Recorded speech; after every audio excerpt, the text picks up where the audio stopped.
Good evening. Welcome to the Monday, August 14th, 2023, regular board meeting for the Romulus Community Schools. We have call to order at 6:06. Can we get roll call, please? Davis, Here. Laster, Present. Piles present, Evans, Present. Kennard, Present. Wester, Present. McCarthy. Excuse. We have quorum. And stand for the Pledge of Allegiance, please.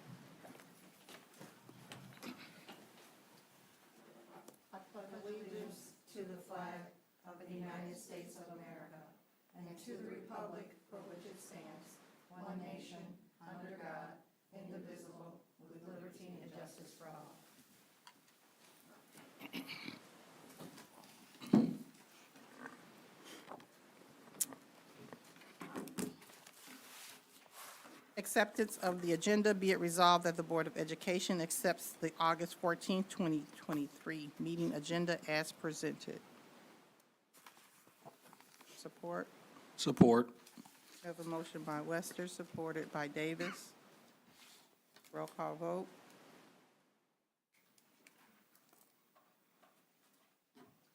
Davis, Yes. Evans, Yes. Laster, Yes. Kennard. Yes. Piles, yes. Wester, Yes. motion carries. Do we have any public comment?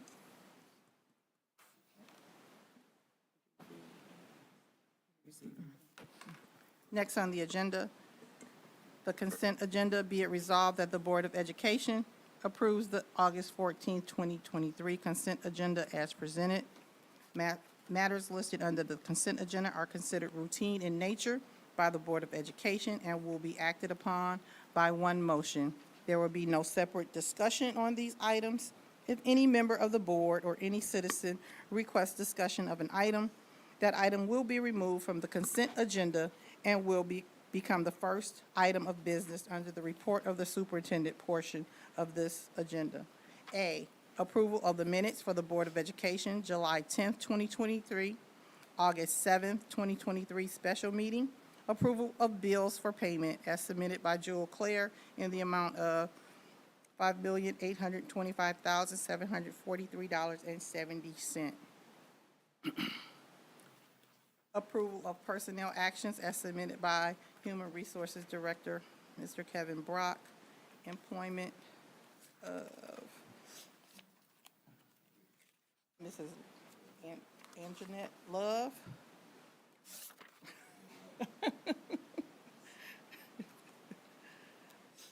Brooke Timlin, Savannah Radke.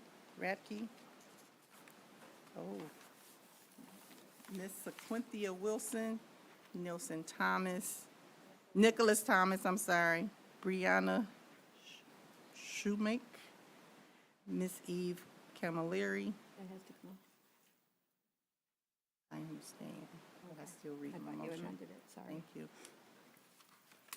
Theodore Rick, Kim Caesar, Kelly Garner, Lila Dunn, Luke Adams, Kacharski, Alyssa Lux, Tesslyn Lauer, James Horn, Julia Hendricks, Sylvia Gonzalez, Stephen D'Angelo, Christy Blaisdell, Jonathan White, Eric Susala, Denise Slater, Aaron Miller, Dakota Mayville, Jason Wesley, Caden Anderson, Alexandria Phelps, Mark Małowski, Dr. Don Stewart, and Danielle Bell. Support. We have a motion by President Wester, supported by Treasurer Davis. Do we have, when do we have conversation? I was just After about to the get to motion? that. Okay. About to get to that point, please. Thank you. Is there any discussion? Madam President, any of these positions that are not part of a bargaining unit should be under the report of HR with contracts and dollar figures attached to their contract. And I'm also requesting to know if these contracts have been written and approved by legal.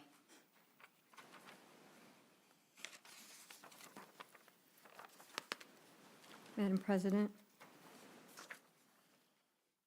Yes. I move that the Board of Education accept the consent agenda as amended to remove all of the administrative positions, administrative and non-union positions, including Eve Camilleri, Theodore Rick, Kim Caesar, Thraza Kelly Gardner, Layla Dunn,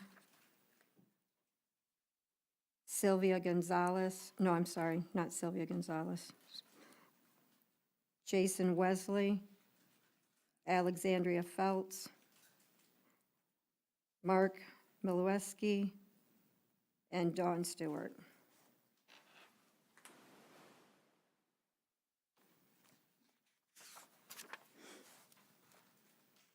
Support.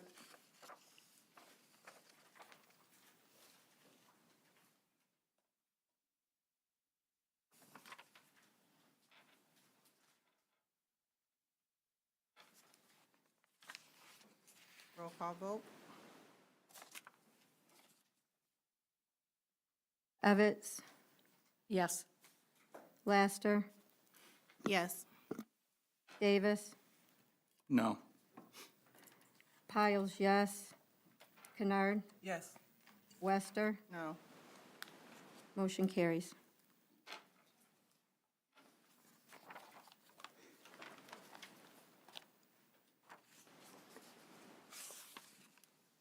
Next on the agenda is the report of the superintendent.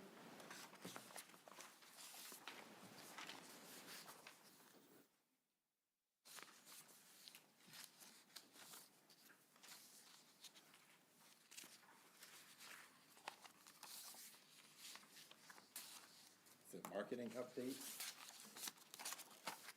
So, as you know, we've had a commitment to marketing. We started last year as of, I believe, March.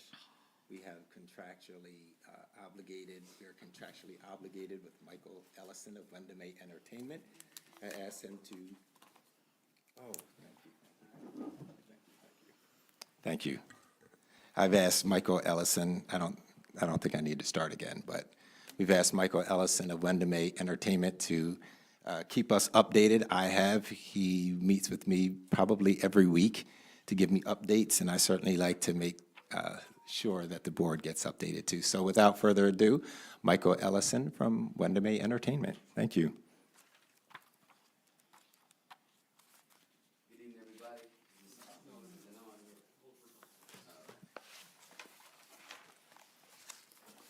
All right. I always feel odd turning my back to the folks here. Can I turn sideways? Is that all right with y'all?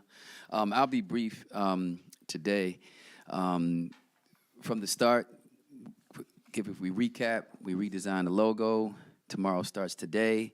New theme, new motto, crest, new designs for all of the sports teams and activities in 8 different variables.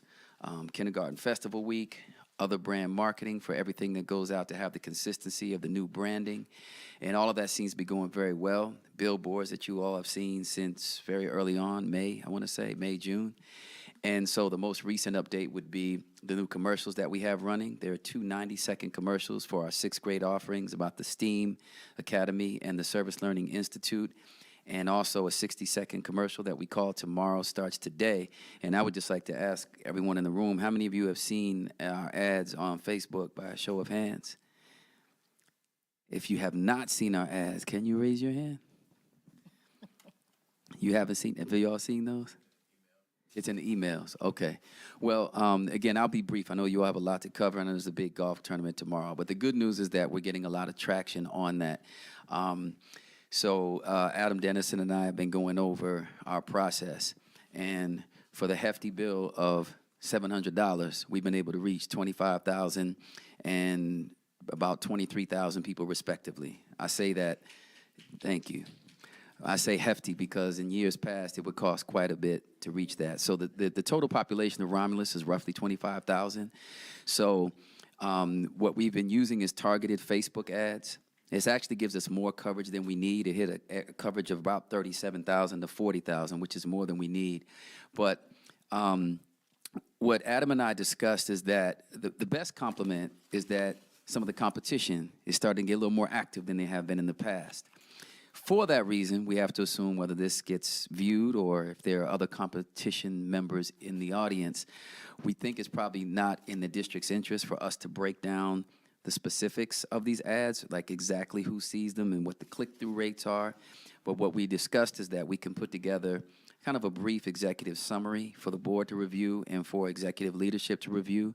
And then we'd also be happy to have a closed-door session, just if necessary, for you all to have a better understanding. But I want to say to the public, though, is that we put considerable resources and time into the quality of these ads. If you haven't seen them, I hope you get a chance to see them. If you have seen them, please share them, because I think they reflect this community. They reflect us really well. So, you know, we don't want to get into specifics because that's giving away proprietary information that is helpful to the district. But for us to be able to have that kind of reach, we ran one ad for 7 days for $350. We ran another ad for 7 days for $350 to reach these numbers, 37,000, 25,000, 23,000. One thing I can share is that, you know, you're lucky in this attention deficit economy to get anybody to look at your stuff, let alone watch your video all the way through and then click through on a link where you can register for school. We had over 1,700 people go through the video and actually click on the link. When you think about 2,300 people in the district right now, for our sixth grade offerings, we have under 200 slots. I think that's fantastic. So Adam and I are working well together. We're happy to provide more details and numbers for you all. But so far, so good. And we have some plans to spend more energy talking about what the district has to offer versus what charters don't have to offer. This board from early on established, from my understanding, is that we don't want to get into a whole, charters of this, we're that, charters this, charters of that. However, there are some realities about our so-called competition that the public does need to be aware of, and we have strategic plans to address that you will be hearing about very soon. So with that said, I'll conclude. Unless any of you all have any questions for me, I'm happy to answer any that you may have. Okay. Yes, ma'am. So I have a question. Sure. Our billboards say Eagle Country. In the past, it's been Eagle Nation. Sure. Why was that changed? So as far as when Because Vice President McCarthy is very adamant about it being Eagle Nation, and the majority of this board is also. So when did that get changed to Eagle Country? Sure. So it was never changed to Eagle Country. That's what our billboards say.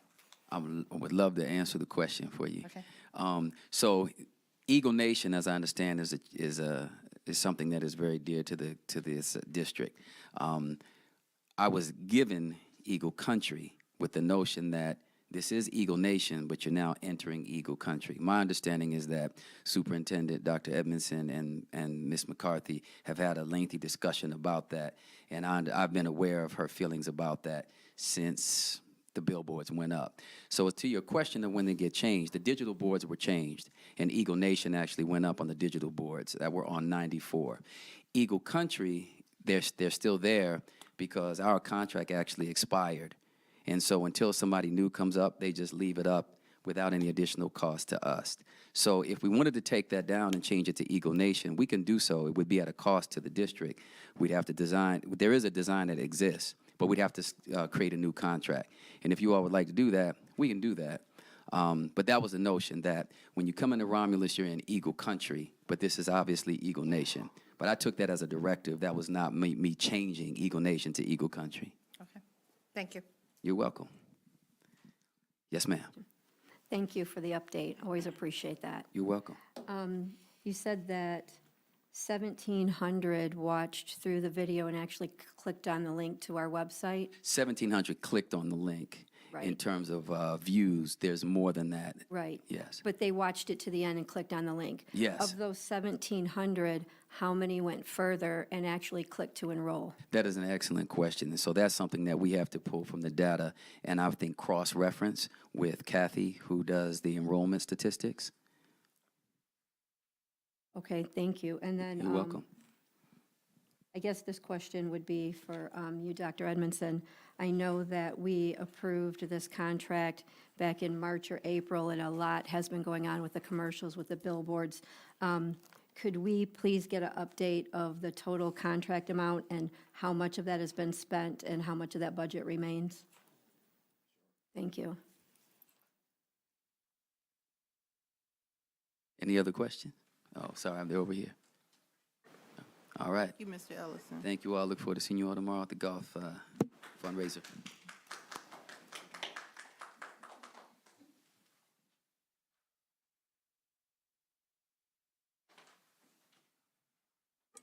So I have enrollment synopsis, and enrollment synopsis is just that we are looking at 2,242 students. That's what we're operating on. Once we front load, I guess that's the word, when you take out the students that were here previously and you add the students that are going to be here and that you anticipate will be here as well. Kathy Andrews gave us 2,242. Now, that number, frankly, I'll say this, it doesn't mean much to me at all. Until I see them, until school starts, that's just a number. It can get you excited or it can't. What I really care about is who actually shows up. So just going off of that number, just wanted to tell you, I can't tell you right now where we are. I'll be able to tell you in October. Actually, I'll probably be able to tell you in September when we're getting raw data asking for our schools to supply that information to us. So I usually do it, I have done it in the past where each week I get the numbers. I try to get the administrator or the secretaries to put it in every day because it's that important to me. So right now we're operating on 2242, and during the weeks of September, I will keep you enrolled. I will give you a weekly synopsis, or maybe even you can just chime in and you can see it live when I get it. So, Can I ask a question? sure. What was the enrollment at the last day of school? Do you know that number? No, but I can get that to you. I don't have it right here. Thank you. Sure. Next, I've given you something in your packet. It should say Principal Boot Camp. This is the agenda. We have decided that principals are due back today, and on the 16th, 17th, and 18th, we are having an administrative, I guess, kind of boot camp, principal boot camp. I would say this was I had the vision that we needed to come to school. We need to be on the same page. Everybody needs to hear the same information. There are some things that seemingly to me and to my team kind of trip us up, things that should be known at this point in one's career, and depending on who your administrator is or who your superintendent is, you get different answers and you have different people doing different stuff. This is an attempt to provide our level of expectations. It's to provide what's new coming in the district, what's our focus, some of the strategies. As you can see there, you have the entire agenda there. So, I'm not going to go through it, but you can see we have updates, legal updates. For instance, transgender, and where to use the bathroom and things. We need to know that, because if you're wrong, if you do it wrong, then people are on you, and this is a litigious society, as we know too often, and we'll be asked or we'll be confronted with making certain that we're following the legal standards. So that'll just give you an idea. Special education laws too. Everything is just a fluid society, and things are changing rapidly. What's not on there, but what's a concern of mine, is what's going on with ChatGPT. How do we address it? I don't even know if we have the software to address things like that, where kids, adults as well, have access to AI, and how they're just putting in the information and boom, getting the answers. I don't know how to address that, but that's something that we're thinking about, that who's an expert at this point to be able to come into schools and be able to help schools address an issue that isn't tremendous at this point, but I bet it will this year. So that's not on there, but that's one of the things that are upcoming. I'm very excited about the Director of Teaching, Learning, and Professional Development, and her leadership. She's been tremendous. You're going to see it on display in a few minutes. but the work that she's done is, I mean, I want to say phenomenal, but that's a cliche. But the work that she and her team are doing is outstanding. So you'll hear more about that in the coming days too, or the coming week. So I just wanted to let you know Principal Boot Camp, and you can see the things that we're working toward. The Welcome Back Week is just, we start August 28th is new teacher orientation. We're, of course, excited about that, another cliche. Tuesday, teachers are due back. All teachers are due back. So we'll have our welcome there, and each department is going to present.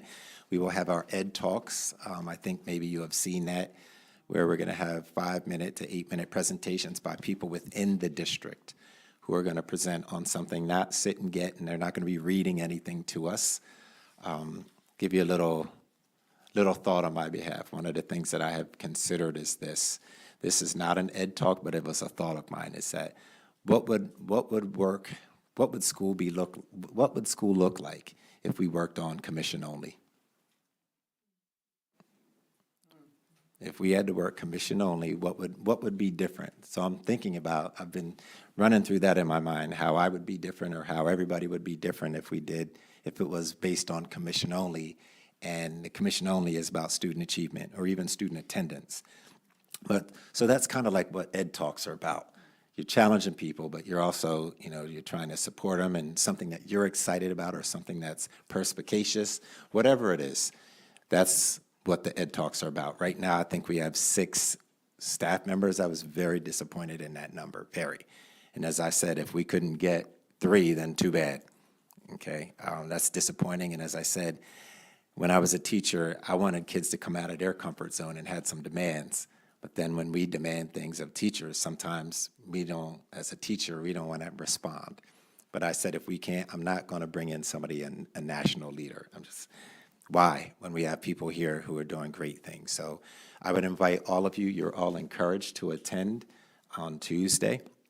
Wednesday is professional development, Thursday is professional development as well. And then I believe Friday is off until Tuesday, September 5th. Does the Welcome Back start on the 29th? The 28th is new teacher orientation, and then the 29th is, at this point, we're looking at, I believe it was 8:30, like 8 to 8:30 is kind of like meet and greet, and then 8:30, let's move on. So it'll be exciting, and I know people will be excited about the president or the board speech. We'll be very excited about the vision that you're going to present to the staff. Yes. What is the PD topics for back to school this year? Dr. Gardner is going to be presenting in a few minutes, and you're not mentioning that? Okay, then go ahead. Sure. Good evening, Board. Good evening. So I have a robust PD calendar in front of me that the TOP team created collectively. And all of our PD sessions have been based on data we collected. Oh, I'm not using my mic? Okay. Collected from our teachers. So we had listening sessions from elementary, middle, and high school, and also our principals. And so on the first day in the morning, we'll have our welcome back, and then we'll have lunch. In the afternoon for elementary, all elementary teachers will have a PD on PLCs, our professional learning communities. That is an endeavor and initiative that was identified in our partnership agreement. And then also our middle school and high school will have an update on the MyKit plan. And so we'll have TOP team members kind of speaking generalized, like the expectations, and then the principals will speak customized to the needs of their school. So that's the first day.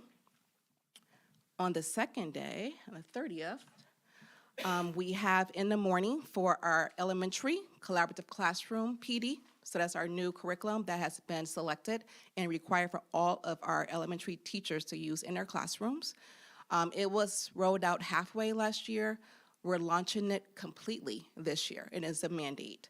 And so we're doing a refresher at that PD on the 30th, and also emphasizing assessments. There was a misunderstanding that there are not any assessments in the collaborative classroom curriculum, but they are. They just look differently. They're innovative, and they're different than when I went to school. And actually, it was like the assessment at the end of the chapter is more innovative, more student-centered. So we want to make sure everyone's crystal clear on the assessment piece. And then we also have for our support staff, we're looking at MyStar training. For that includes counselors, social workers. We have our secretaries, ambassadors, any other support staff. We want to make sure they also get PD. Then we also have in the afternoon, let's pull this up. So for middle school, ELA, Amplified Training, so that's the curriculum that's mandated for our middle school, ELA, and also provide a copy to you as well of this. For mathematics, Big Ideas Math, so basically, one thing we kept hearing is that our teachers need PD on all of the curriculum that we have in our district, and it sounds like the curriculum was purchased without PD, and so they're out there basically just trying to figure it out. You cannot impact or improve student achievement by figuring it out. So we are going to ensure that all of our teachers have the PD along with all of our curriculum that's identified for our district.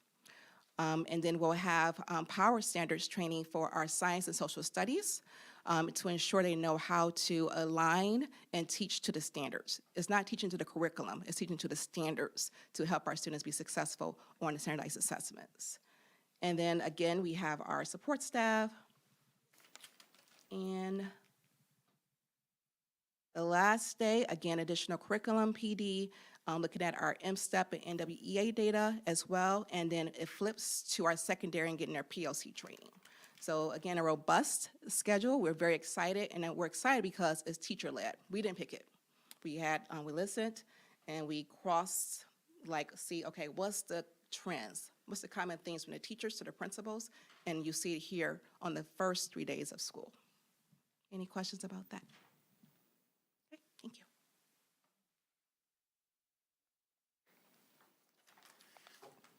Next, we'll be giving a presentation sometime in September on the senior internship program.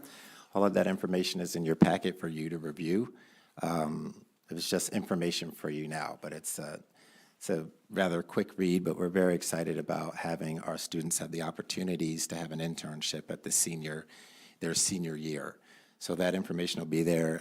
Karina Coleman, I think I put in her job description, I gave that to you.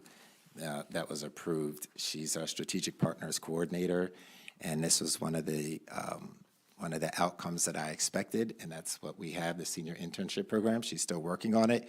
We're very excited because already we sent things out to seniors, and we've had, I don't know the number, it's less than 10, but we're only having 15 the first time, students to get engaged and involved. To me, this can be a game changer. If run properly, it should be a game changer. So that information is there. Take a look at it. I'll have Karina come in September, and she'll be able to present where you can ask all the questions that you would like of her. So that's coming up, senior internship program, and where they'll get soft skills. It's part of the English curriculum.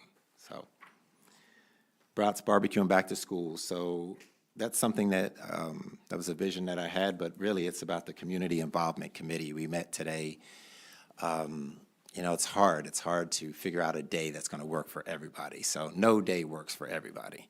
But we got started today. I'm hopeful. That's a start, as I said to the community members, that first of all, there were no men there, and I think I've said that to you before, how disappointing that is. Just really, really disappointing. And it seems to be consistent. But actually, I think we do have a dad, but he couldn't make it today. So, we have another dad that's here who's going to make it. I know you were busy. Congratulations on the job, too. Okay. Yeah, I'll never step into that dealership, though. Can't afford it. But the Community Involvement Committee, and I'm going to put something out to the members of the community. This is a way to have community engagement and to talk. Today, we had some serious conversation. We have parents who have 2 of their kids in the district, but 1 of their kids outside the district. A few parents that have kids in the majority of their children attend the district, but 1 or 2 that are out of the district. And this allows us to have serious conversation about why that is. And as I say to everyone, every parent, I'm never going to tell you what's best for your child. You'll never hear me say that. If we can't offer it, then I'm sorry that we can't offer it, and you go somewhere that's best for your child, whether it's Romulus or somewhere else, and that's what I reiterated. But I'm trying to get more people on that committee, and so you'll see me continue to reach out on that one. Last, because I'm not going to have any comments on the report of the communications from the board, from the superintendent, I'm not going to have any. But I've sent out on a couple of occasions one-on-ones, and I see that certain people have not, still haven't answered, so I'm going to assume that you don't want that, and I'm all right with that.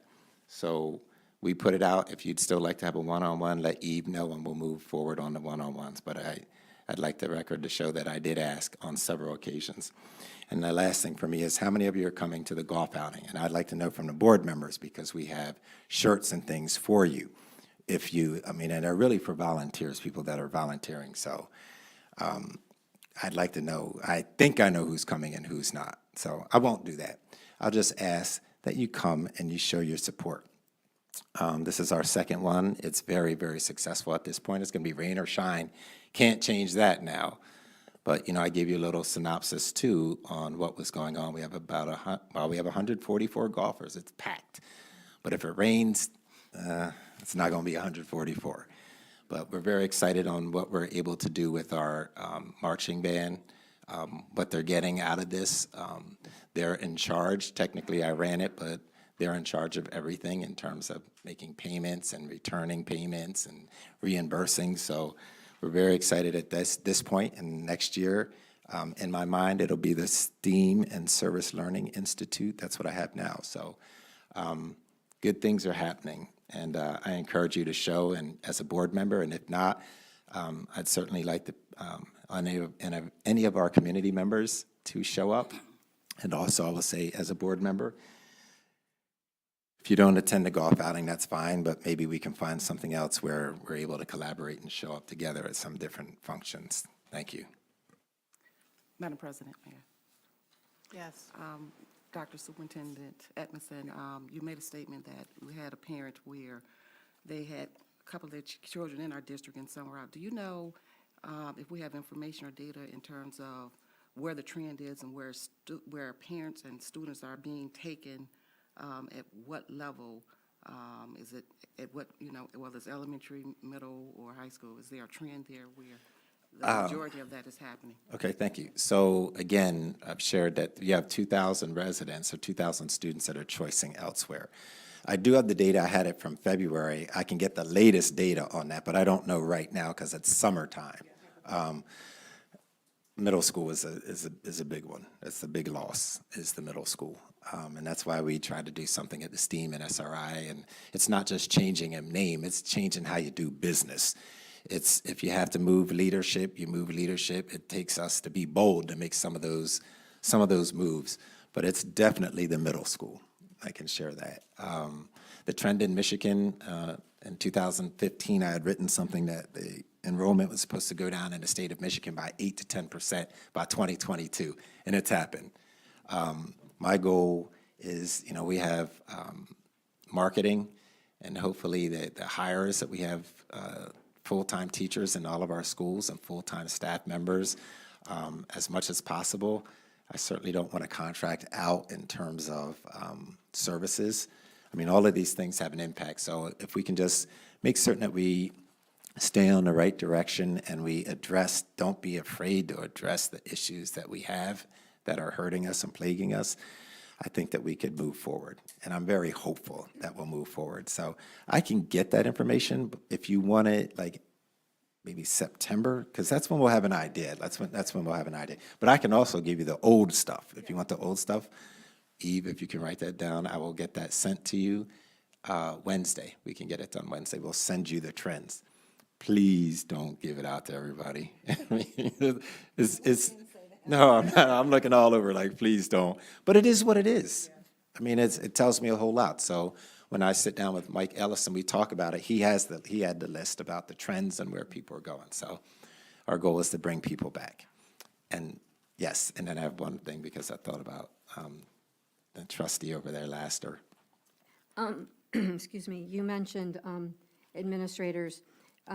Can you share with us what principals will be in what buildings this year? I know we've been asked. Yeah, sure.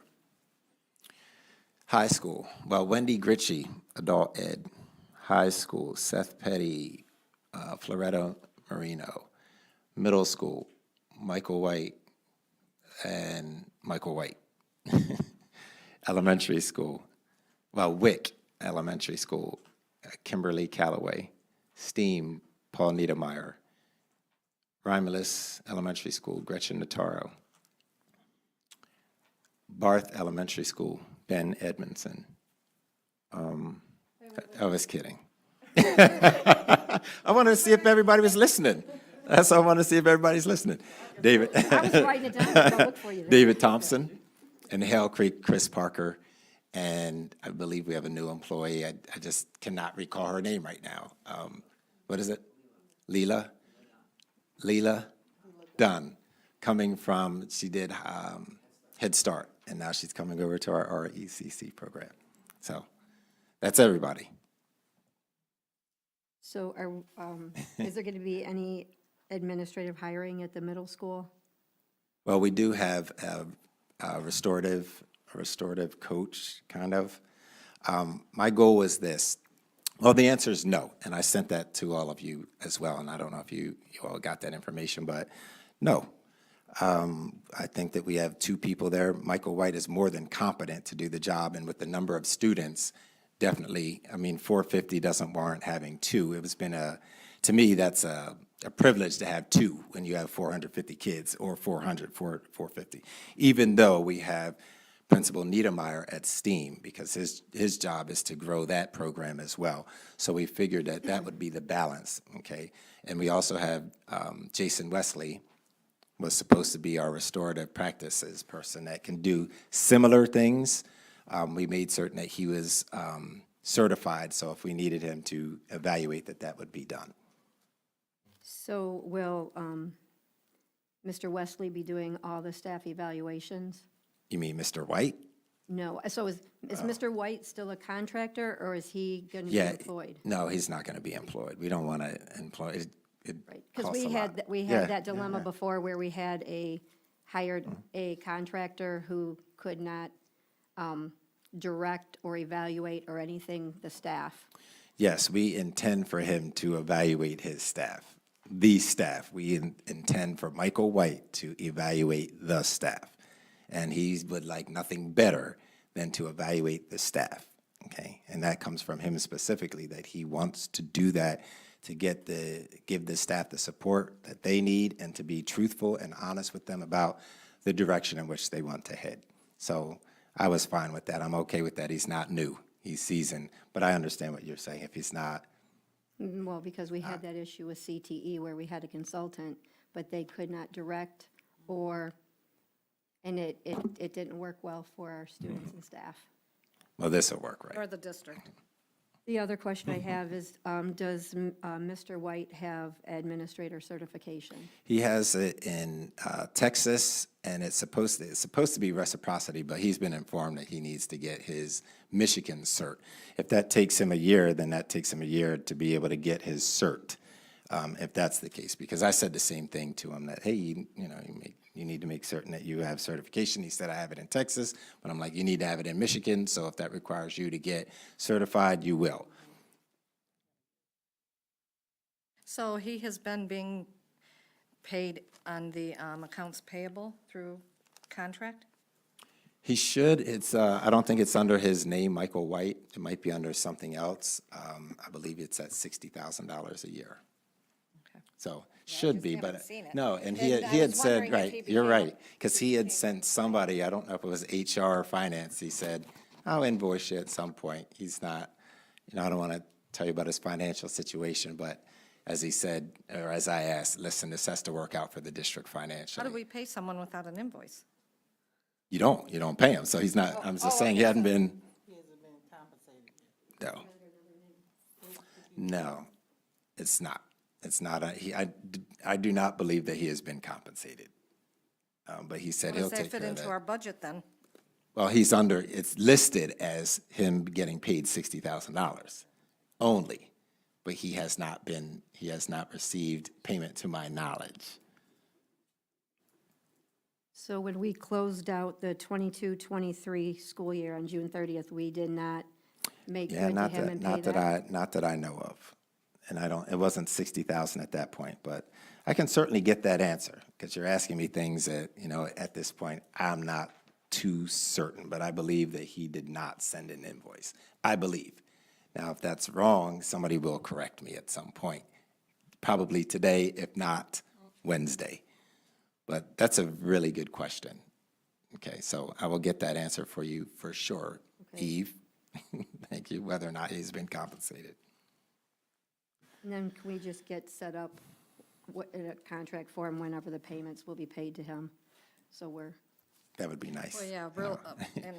'Cause not it to be- just- That contract that we did not see that night, which was about this long on a single sheet of paper, we should have a formal contract then if we're getting into a formal contract with him. You're saying he didn't get a formal contract? It was, no, none of us had a copy of it. President Wester had a copy, and it was about this much, it was about a third piece of, a third written on one sheet of paper. And we had to ask what the payment was, and it was written on that form.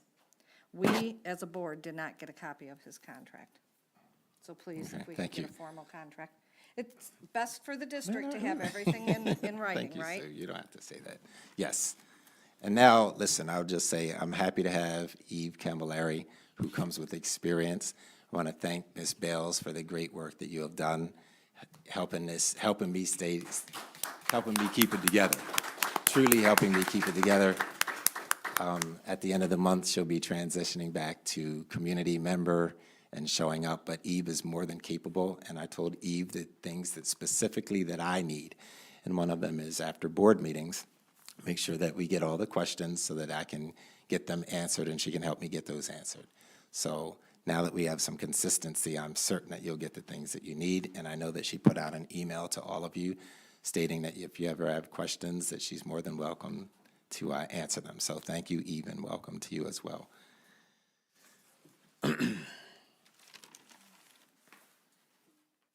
Next on the agenda is the report of the Director of Human Resources, Mr. Kevin Brock, as well as bringing those items back.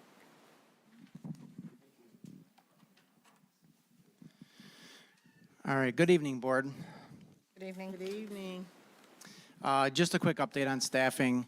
I know I had a conversation with a board member that I said, once we kind of got things under, more under control, that I would begin providing updates to the board, and it's not quite there yet. So I had it on the agenda, then I removed it, but I will be providing you guys with an update on the monthly basis, so you can see who's hired, who's transferring, who's moving where, and who's doing what. But I wanted to give you a brief update tonight. Currently at the elementary school, we just had a resignation this morning. They are moving on, so up until this morning, we had one opening at the elementary school, which was PE.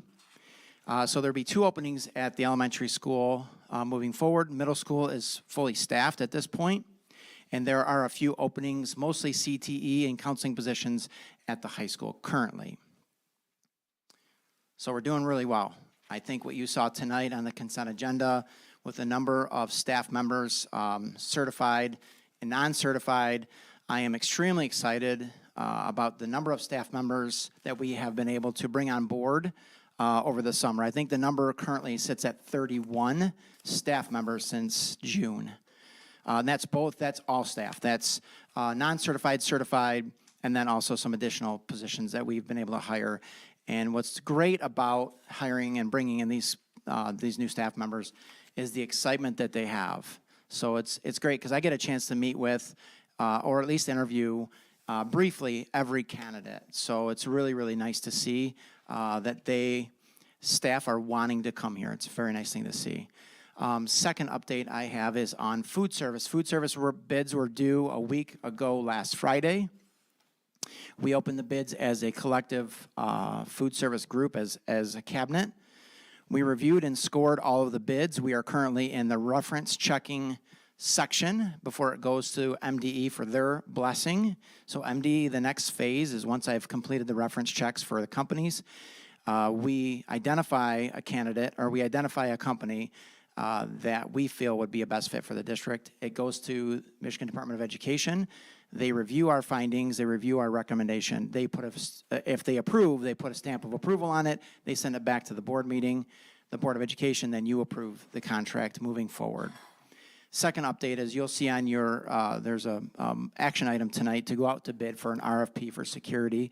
That RFP is complete and ready to go. Should you approve it tonight, I would put it out on the street tomorrow, and hopefully getting a company in. Might not be before school starts, but at least the first week or second week of school be a transition from what we currently use as ambassadors, transitioning them to a third-party company. They're with EduStaff currently, but putting them with an actual security company that's going to provide training and provide the security backup that security support that we so desperately need.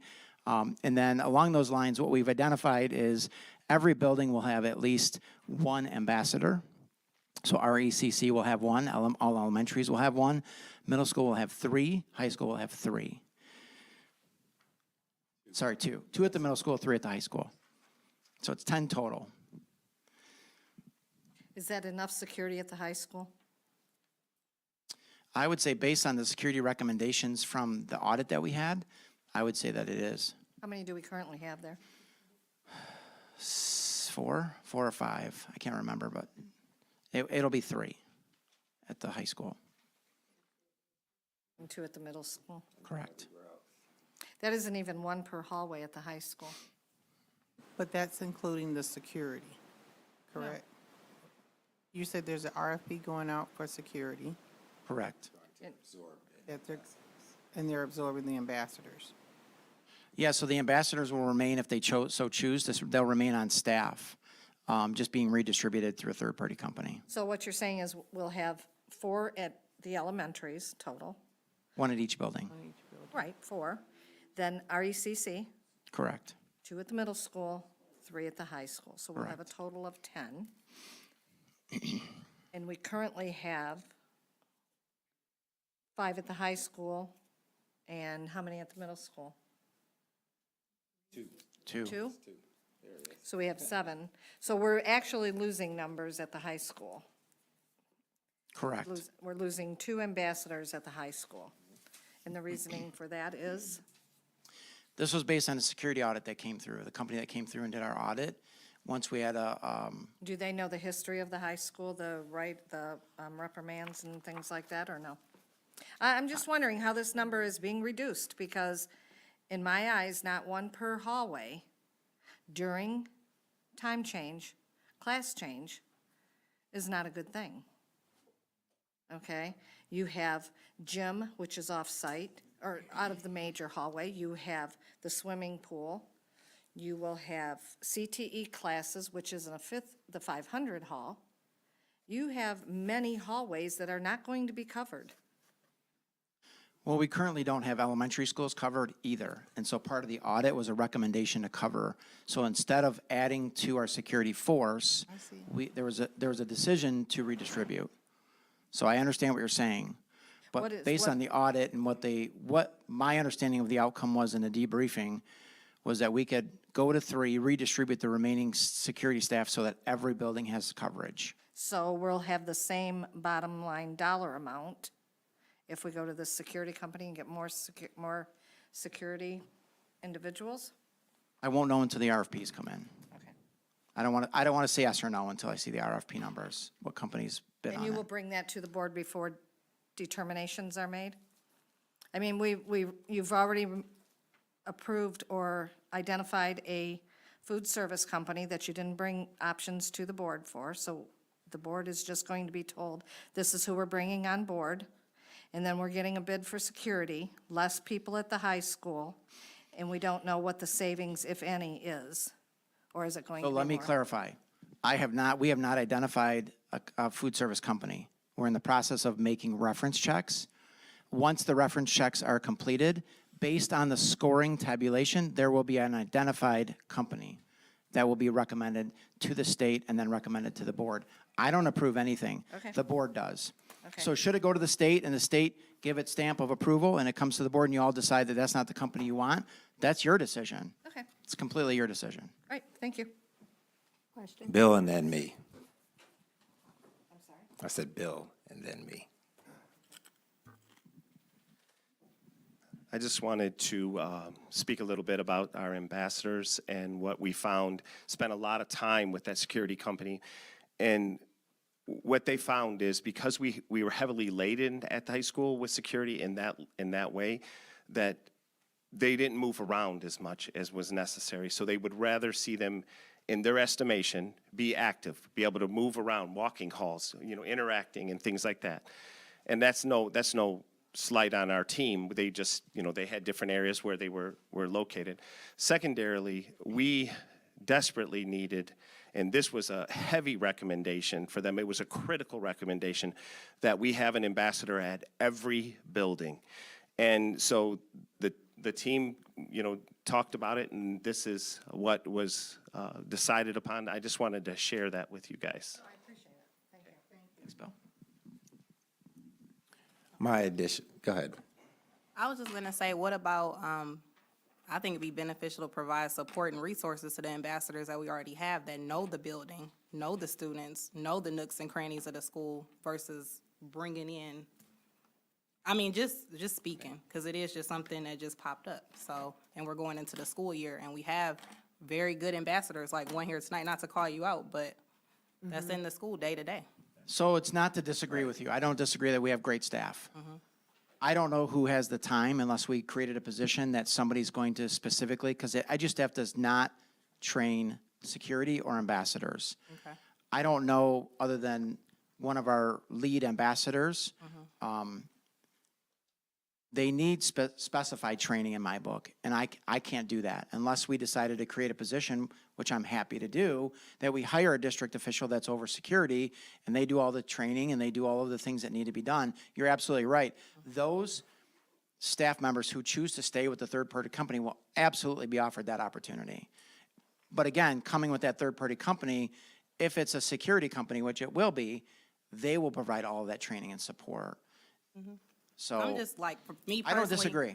No, and I appreciate the update. I'm just saying with Romulus and us, why can't we use one of our own? We're creating director positions. Let somebody that we have teach them, give them the what they need, and then they give it to their people, and we hire more. Just like I said, just having a conversation. I don't know, because I feel like we have good staff here, and I know that security is a big thing. I have my student that goes here. I care about all the kids' safety, but going out when we can look within, I just kind of feel a little about that, personally speaking.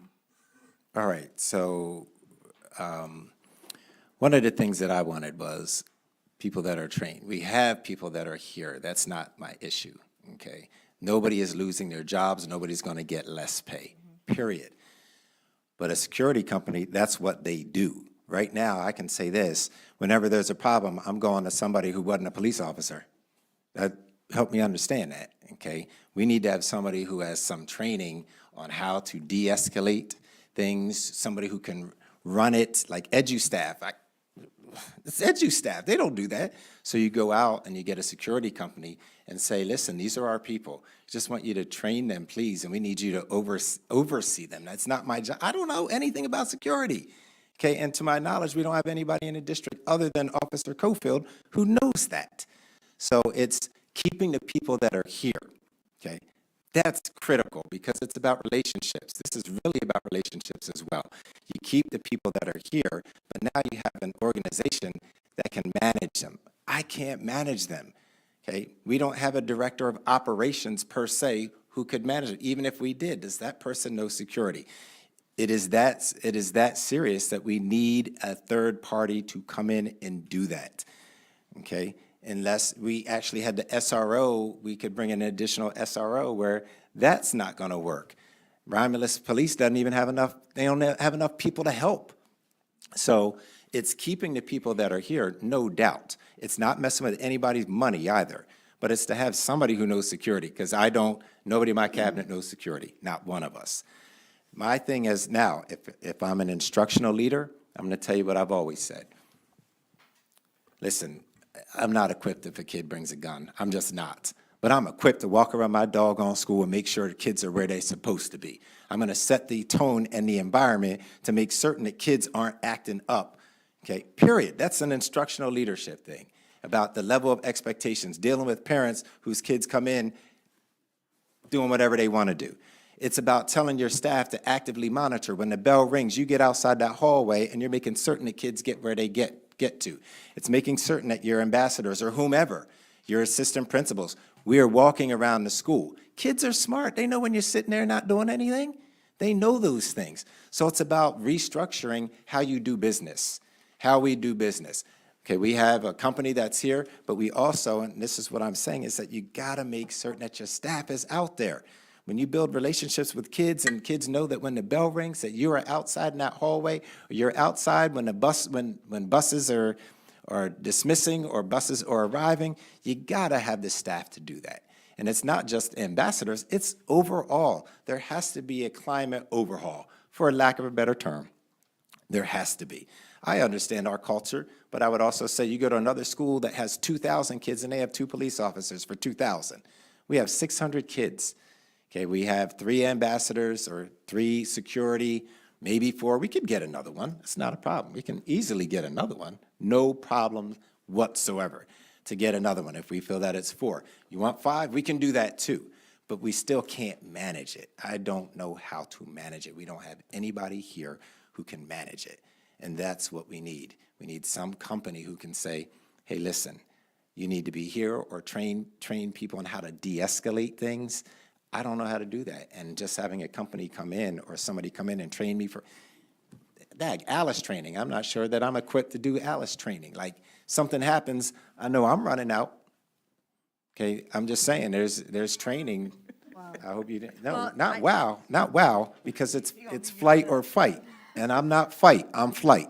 I'm just saying, so don't, I'm being very, I'm just saying, I can get you I am in there. agreement, I'm in agreement with the security. I'm concerned that there isn't Not enough in enough, the high you're saying school. that's enough. Okay, so we can get Yeah, 5. but another thing that was brought up, and I'm glad you said SRO and the Romulus Police Department, the grant that we received for the SROs, is that, can we transition that to pay for security guards? Or, The answer is no, because I sat down with Chief Faunus of the Romulus Police Department, as well as a security company. And is it MOEX? I don't know what it's called. There's a certification that they have to have that you lose within 2 years. So if you leave the force, you have 2 years to still be a part of the force. So we can't get anybody that's retired. So unless they've been retired for less than 2 years. So I sat down with the police chief and I said, what do we do? He said, it's not much we can do for you. Okay, and there isn't. And I'm like, what a shame, because they put that one thing in there, because I went to an outside company to say, help us. And when they saw that, they were like, no. I gave it to Mr. Brock. He said, this is going to be a problem, the MOEX thing. And then I sat down with the chief of police and I'm like, so we get a grant and then you don't even get to use it? It makes no sense, but I guess it's, I mean, so I it's just, when you said SRO, and I I've wondered been if looking. that grant was transferable. I've been looking, and it was the thing that says MOEX, but Officer Faunus or Chief Faunus told me that he'll try to throw something out there to his people to see anybody that retired, if they still have the MOEX cert, and that's 2 years, you get to keep your cert and still be affiliated with Romulus Police. He said, I didn't know that you all would be. Did we reach out to the MSP or Wayne County? I did not reach out.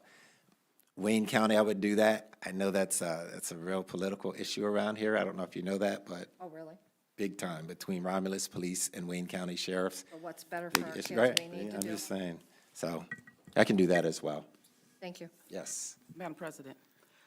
So earlier in the year, when we were talking about security, I believe that one of the questions that I brought was traditionally that when you get third-party vendors for services, there's no guarantee that they will hire existing people, into their organization. And so what makes it so different now in terms of the fact that our employees will be grandfathered into the third-party company? Is there something in the contract? What are we doing to ensure that we're not looking back later on and saying, oh, okay, this third party, we, got them, but our people, are they meeting the qualifications and criteria? Because just as we just heard, there's certain certifications, and if our individuals who are in that category now don't have it, what type of stipulations are we putting in, making sure that it's clear and giving them enough turnaround time, but at the same time ensuring that our district is safe okay, and they're part of that.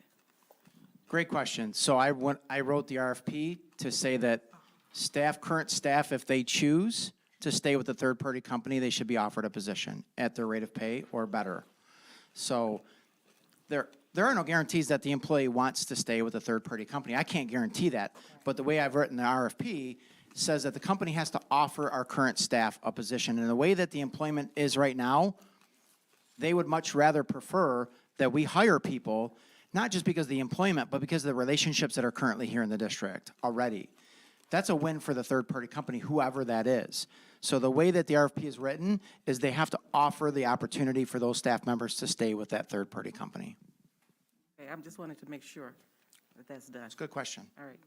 And I'll add to that finally. So when I was reaching out to different companies, they said, we can provide you armed guards. It's going to cost you more, but if that's what you want, I backed off.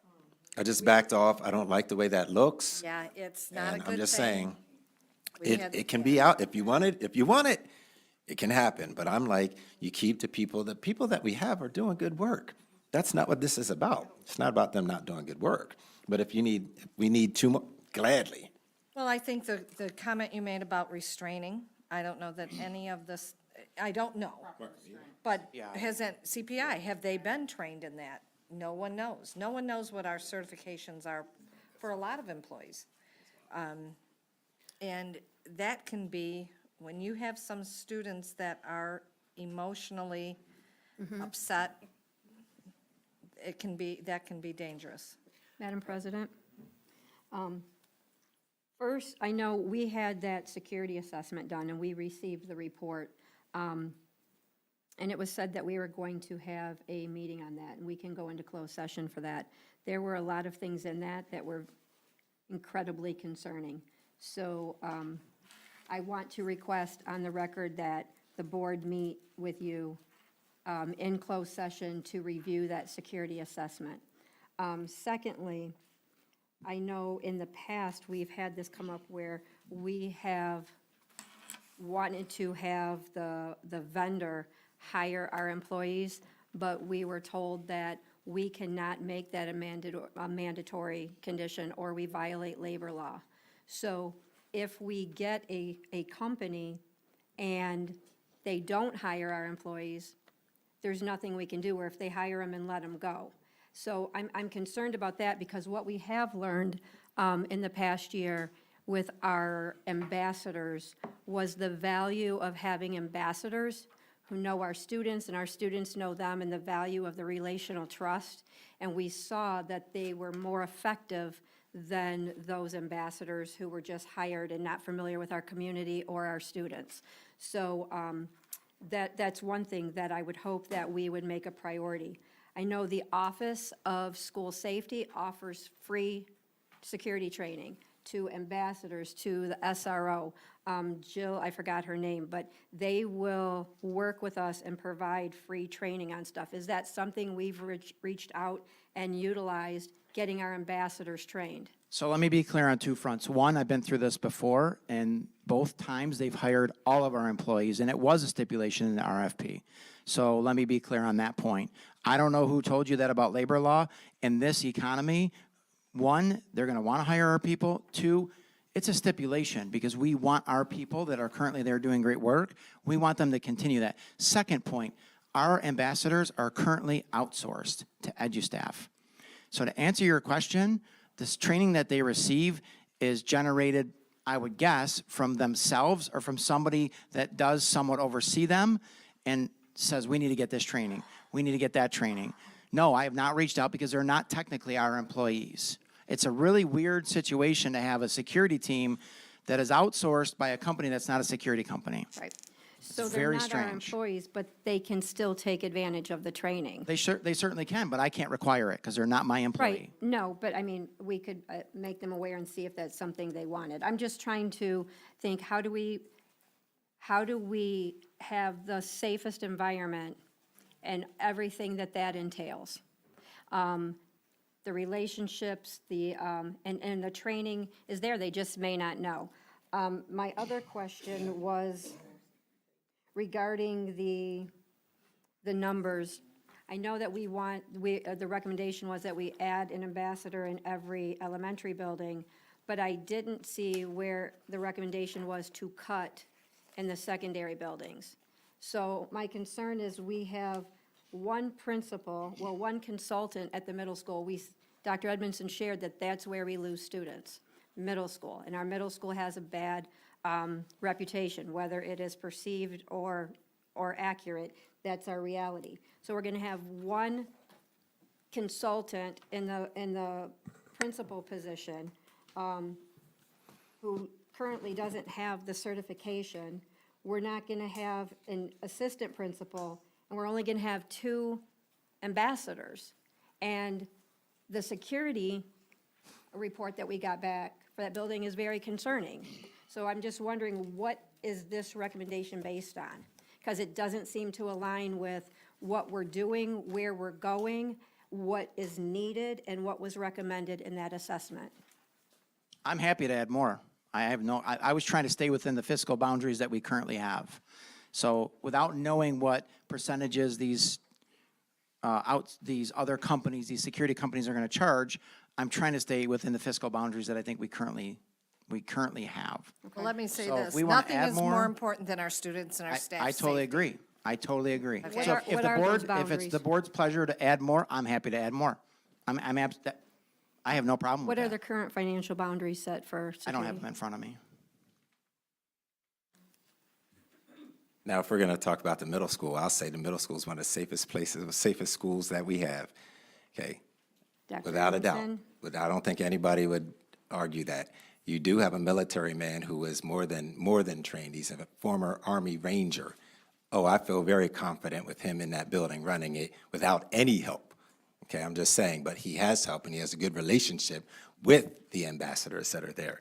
And the expectations are very clear for students. No, he can't be everywhere all the time, but I know that he has come in already and worked with the ambassadors about what is expected and the things that we're doing. He has been very, very hands-on when it comes to security. Now, again, we can add, that's not a problem. We're just starting at this number, okay? And I would add particularly if our enrollment grows, but if our enrollment goes down, then we have too many, then what? But it's better to have too many, I guess, than too little, but we don't even know where we are right now, so try to keep it the same. Anytime that this position and what it affords or the cost of it, if we needed to add, we can add. There's just no doubt about it, we can add. But again, a lot of this also to me is let's see who shows up, okay? If we need to add, I'm certain that we would have your support to do it, okay? But our numbers are declining at this point, but hopefully things will move up and we'll get where we need to get. But this is a very high priority for us. Now, I'm sorry to the board that here we are in August, but you know what? We've been working really hard. So sometimes when that's stated, I think people take it wrong on our end because of all the work and all the hard work that we've done. And then we get bombarded that all of a sudden we're just throwing this on you. That's not the case. I can understand that it may feel that way. But geez, there's only 4 of us trying to plug in 18 different holes. 4 of us plugging in 18 different holes. So we're doing the best that we can on our end, you know, not trying to have any gotchas, okay? We're not trying to gotcha. We don't want to feel like we've gotten gotchas. We'll work with you the best that we can. That's all I can offer is that we're working with you at the best that we have with the 4 people that are running the district. Well, I can say this, at least you're not presenting us a contract and saying voting on it tonight. Right. You're giving us a heads up, talking about it. Mr. Brock, I did have one more question regarding your staffing update, and thank you for all those positions that you've worked diligently to fill. When you gave us, you said the middle school's fully staffed, couple elementary. Where do we stand with our long-term EduStaff subs? Are we including them in coming back, or have they been replaced with RCS employees? So right now, the staffing I suggested, or that I said, is all certified staff. Every building is entitled to two EduStaff employees. So they're long-term building subs. They report every day to help fill positions that are vacant when the teacher takes a day off and we can't get a sub. So each building has 2 of those. There will be a need to hire. We have some staff that may not be returning full-time with us for various reasons. I can't speak to that because it's a personnel matter, that we will need some substitutes for at the beginning of the year. But other than that, all of our positions as the goal was to staff those with certified staff. So each building will have 2 substitute long-term, or whatever you want to call them, building subs, we call them, to report every day to that building, and they'll plug the holes, to use your analogy, they'll plug the holes where necessary. But the long-term subs who were staffed full-time in classes through EduStaff will not be returning? Those are hired certified staff. We have hired certified teaching staff. Have we had any luck with lunchroom aides? So that's not something I handle. I No, but I'm don't just deal, I mean, asking, that's our third-party company that deals with that. No, it's I not the don't. Oh, it's third-party not. company. They say It's it's not. us. They are not hiring lunchroom aides. Oh, They need to. I was not aware of that. I was not aware that we needed to do something with that, so. We need them at the, especially in the elementaries where these kids, you don't have anybody to cover 100 kids eating lunch at one time. Eve, can you write that down for me? Thank you. Well, Eve, you can write that down, but I can tell you that's a hard sell. Okay, people coming in, I get it. I mean, I think it's principals. When I was a principal, I had to do lunch duty if I couldn't get anybody else to do it. It's just problematic. If you can't get volunteers, okay, and not many people are going to volunteer for that. But also, if you pay them, what are you getting, 2 hours a day at $13 an hour, I potentially? think they were 3.5 at the elementary because they come in, 3.5 hours? wash down, there for 2.5. It's They just a go out hard for sell. Recess too. They do recess duty and then they clean up. I think it was 3.5 is usually the daily. Yeah, and, no disrespect to anybody, that's just not a glamorous job. I mean, I'm just saying. I'm just We saying- can try, I'll put Oh, I know something it's out on a hard. Saturday. I know it's hard, It's but if very we hard, don't put it yeah. out there, even We've in the all- I local will. newspaper, on the cable, something. You don't know who's I'll send sitting another around. Saturday email, voicemail.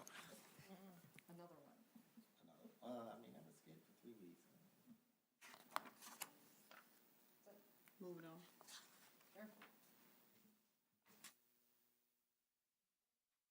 Right. Someone like to read the first action item? Yes, we approved it as amended, so now we have to bring it up. Yeah. Yes, yes.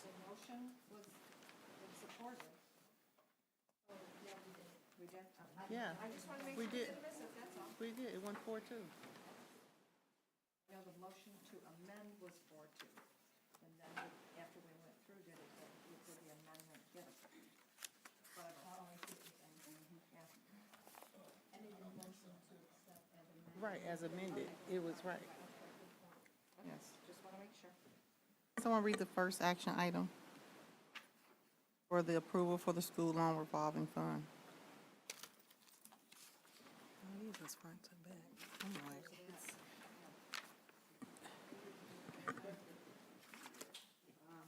There you go. All right. Recommended motion, annual loan revolving fund annual repayment application, is that what we're? Okay. Recommend motion, a meeting was called to order by President Wester, members present as those at the board. We have the following preamble and a resolution we're offering and supported by, we'll take all of that at the end of the recommended motion. Whereas Act 92 of the Public Acts of Michigan, 2005, enacted pursuant of Article, what is that, 10? No.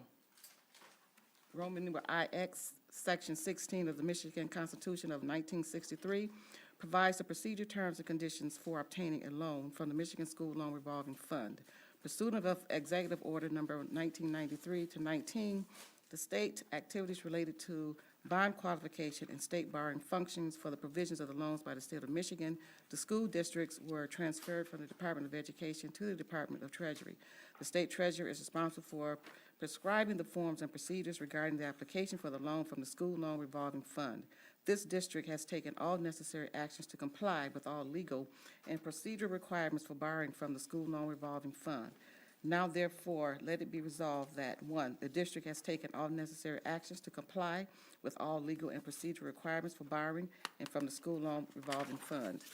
The qualifying bond millage tax year 2023, 8.25, combined beginning balance owed to the SBLF and/or SLFF 6/30/2023 is $4,653,714.53. Estimated amounts to borrow from or repay to the SBLF and/or SLFF is $1,670,248. The estimated accrued interest is $232,685.73.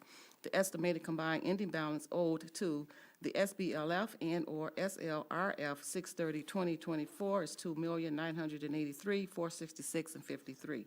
Number two, the district agrees to levy the debt millage tax as indicated above in the current tax year and to levy the debt millage tax required by law on the taxable validation of the district for each subsequent year until all loans are repaid to full to the state of Michigan. Number three, the district agrees to take actions and to refrain from taking any actions as necessary to maintain the tax exempt status or tax exempt bonds or notes issued by the State of Michigan Finance Authority for the purpose of financing loans to school districts. Number four, the district agrees to file a draw request with the state treasurer not less than 30 days prior to the time when disbursement proceeds will be necessary in order to pay maturing prior to the time when disbursement proceeds will be necessary in order to pay maturing principal or interest or both, and to provide any other pertinent facts which may be required to be included in the request. And number five, the superintendent or business manager is authorized and directed to file with the Department of Treasury the annual loan repayment activity application and any draw request documents necessary for borrowing from the SLRF. And number six, in the event that the district fails to perform any actions as identified in this application or required by law, the district will submit to the state treasurer a board-approved resolution which indicates the action taken and procedures implemented to assure future compliance. And number seven, the district board members have read this application, approved all statements and representations contained here as true to the best knowledge and belief of said board, and authorized the Secretary of the Board of Education to sign this application and submit same to the state treasurer for his review and approval. And there has ayes members, nays members, the rationales of finance action, the budget implications of general funds, and the exhibits is in the application. Is there support? Support. Any discussion? So this is the loan that I asked about during the budget hearing. And I was told, the person doing our finance at the time, she didn't know anything about it. We were solid, we didn't need any loans.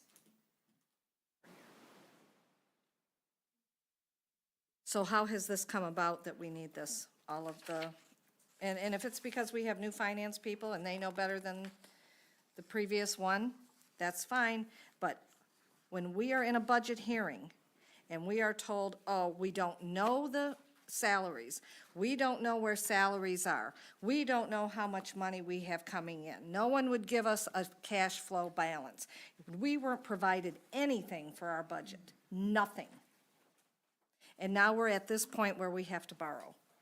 And we were told we are solid, but we're told, and I know what the answer is, but I'm asking the question, how can this be? Or what is the purpose? And is finance here to answer that? I mean.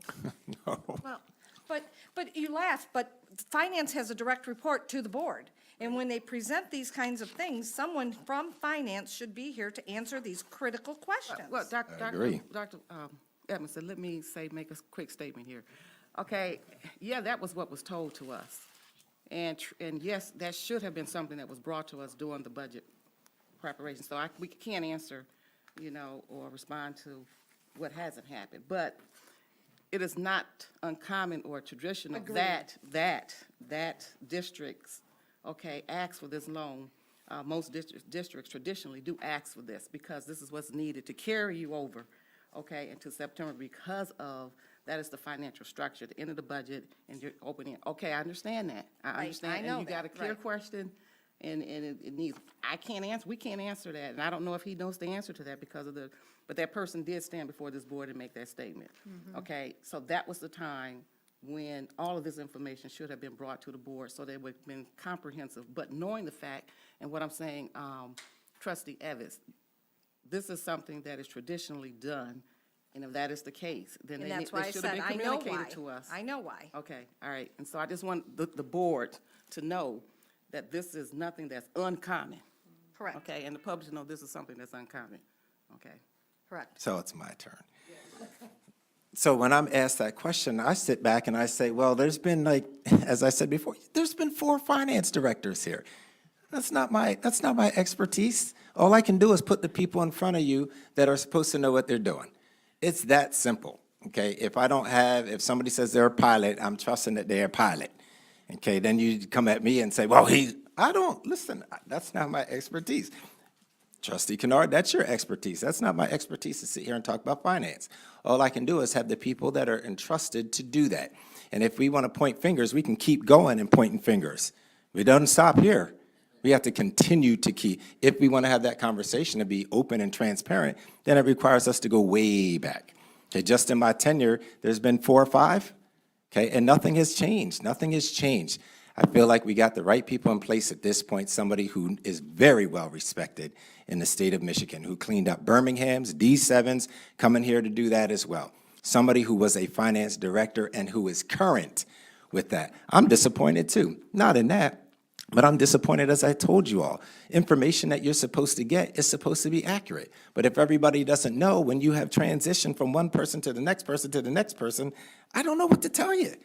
I don't know what to tell you, How could except she I'm, create a budget? If she couldn't tell us Yeah. this, if she couldn't tell us this, and she didn't provide us anything, and numerous questions were asked, and she said, I don't know, I have no idea, that's not my job, that's not this. How could she create a decent so budget? I think part of the And issue. I'm not pointing, That's all right, Sue. It is. It's all right. I mean, I'm totally all right with it. All I say is, you know what, when you're transition in February and March, and you don't have 2 people that are finance that actually transition together, then you're going to get these type of problems. It's like whenever you're doing the relay race in track, the person that gives it is supposed to hand it off to you so that you can go on and do it. When you don't have those things in place, that's what happens. When people leave abruptly, that's what happens. We had somebody leave abruptly recently. Then we have somebody that left earlier. The finance department, as I said to you, you all know that. It's just been an issue in general. It has been an issue. The goal is to try to get the right people on the bus to be able Madam to do President, that. point of order, so that we I'm can sorry. hear Dr. Edmondson speaking. Thank you. Yes, so again, as I said before, I'm not here. I am not throwing anybody under the bus. It is what it is, and I appreciate your question, because I said the same thing. How? I just left it like, really? Just really? So I'm taking the advice now of Maria Gitstinger, who's working with Jewel Claire, who's giving us information just to keep us solvent. They said we were definitely solvent. Okay, I shared some things with you, but I'm happy that there's a finance committee. It's long overdue. We're having one now. We should have had one in February, should have had one in January. And I'm not saying that's not to the board. It's just, if we're going to work together, we just have to be able to figure this thing out. And the finance is the first piece to me in getting things just in order. There are finance directors everywhere, vacancies. Nobody wants the job. Nobody wants the job in a school district. I don't know, like, all I can do is try to put the right people in front of us, and if they're not there, I'm wise enough to get rid of them. Well, So, back to soon-to-be Dr. Kennard. Appreciate it. I don't know Yeah, that no, stuff. I could make some more statements to this, but I'm going to tell you this. I'm going to just make it brief and short, that when the individual was brought in front of us and the criteria, okay, and their expertise that was presented to the board, it was presented in the fact that they were qualified to do the job. So there is no explanation Yeah. for anyone who comes and the kind of money we're paying, that they, you know, and when I'm saying pass, and I'm not pointing fingers, whatever, but we as a board and as a district needs to do better. And when we're looking at and bringing these types of people, you know, individuals to our in our district doing these types of functions, there's no way that this is general 101 when you're at that level of knowing certain things that needs to be done, because there are calendars and schedules that every finance director at that level follows.